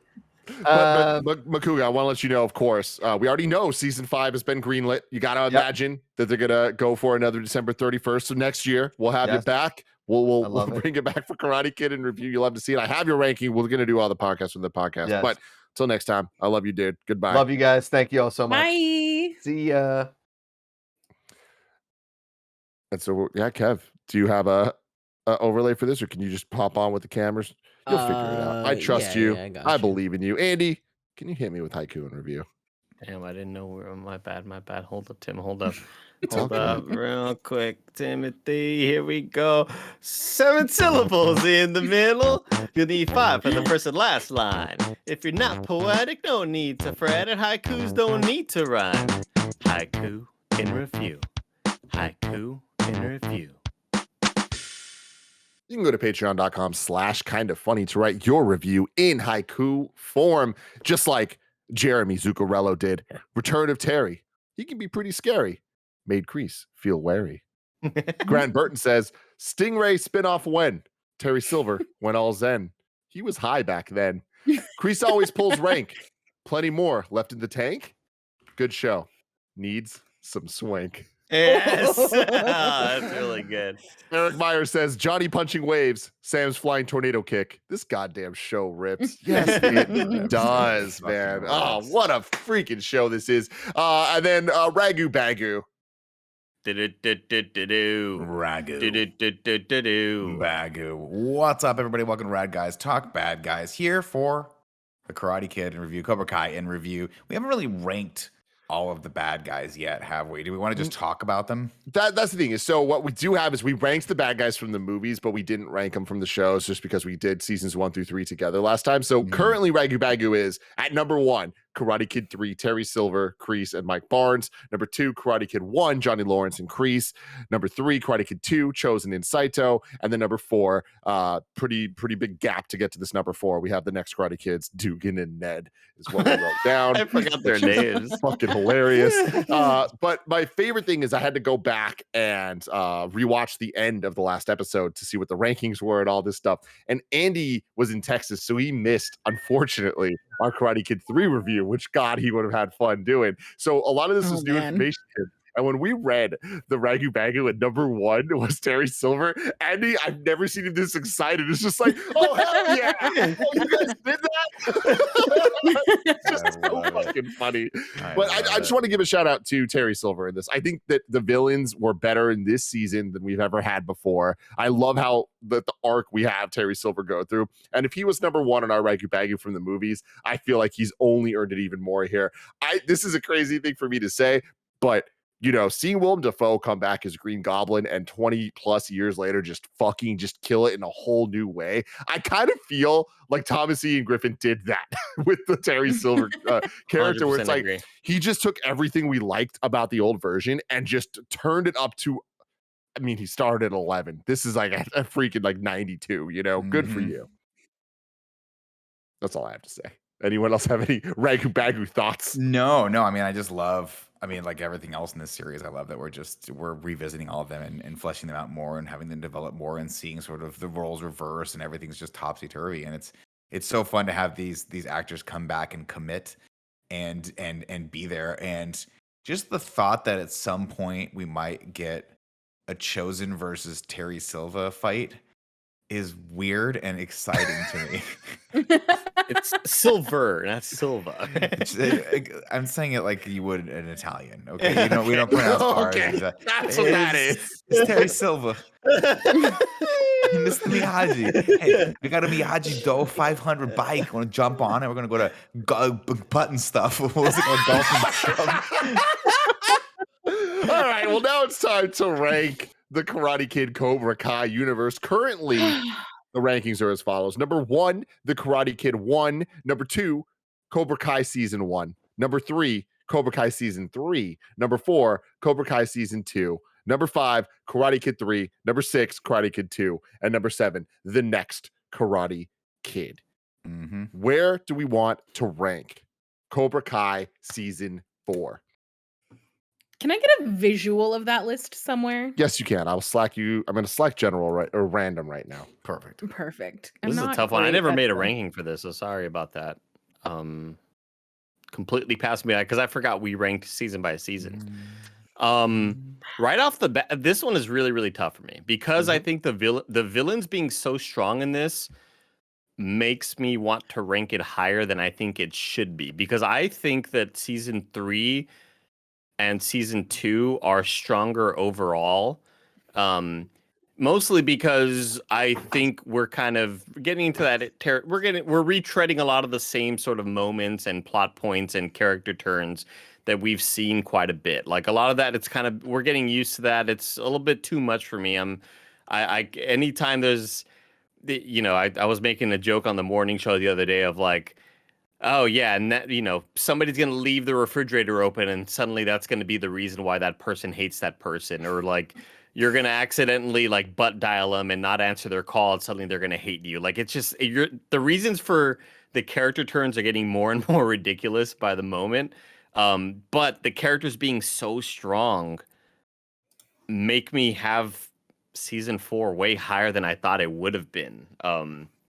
Just talking about Terry Silver in this review has been fantastic. I kind of want to put this above season 2 because of how strong Terry Silver and Kreese are in this season. I'll give you that. I'm inclined to just rank this as high as humanly possible, but I can't put it past 1. So I was thinking it's going to go maybe in the 3rd position, right above season 3. But I could be convinced that 3 was better because 3 ending with well, I guess it was 2 that ended with Miguel's injury. With the big brawl. 3 was really good because it was really him being like, I'm going to be, I might be paralyzed forever. And Johnny having that great relationship where he's like, no, you're not going to be. We're going to get you out of this. That was also well done. Yeah. That was so well done. But I mean, that all hit. This one hit. This one to me, though, was like, do you like really good storytelling or do you like bananas? Because this season is fucking bonkers, man. It's crazy. I changed my mind. I put this below. I rank this as the lowest of the seasons. Yeah, wow. I could see that. Because I think 2 is really strong, 3 is really strong, and 1 I just have a special place in my heart for, because it was like, how did you do this? How did you do this? So maybe I'm with Annie in that. I put it right above. Is 2 the lowest one right now? 2 is the lowest one. Yeah. 2 is the lowest show. Yeah, because like season 2 ending with that Miguel thing was like, that was shocking to me. That was really incredibly well done. And that final fight, the fight sequence in that school, I don't feel like we've really hit levels like that since. I don't think we ever will. I think that's the thing, is that the end of season 2, like the culmination of all the emotions and all the characters in that fight, I think is just as good as this series can possibly get. I hope that we're wrong, but it's been interesting to see, season 1 ending with the All Valley tournament, season 2 ending with the high school fight, season 3 ending with the Christmas house fight, which was just epic for like different reasons, and then this having like the ultimate tournament that we could possibly have so far. I like how they're varying it and doing different things, but at the end of the day, I think I prefer the more crazy one-shot fight scenes with insane choreography that we got in 2 and 3 over the tournament stuff.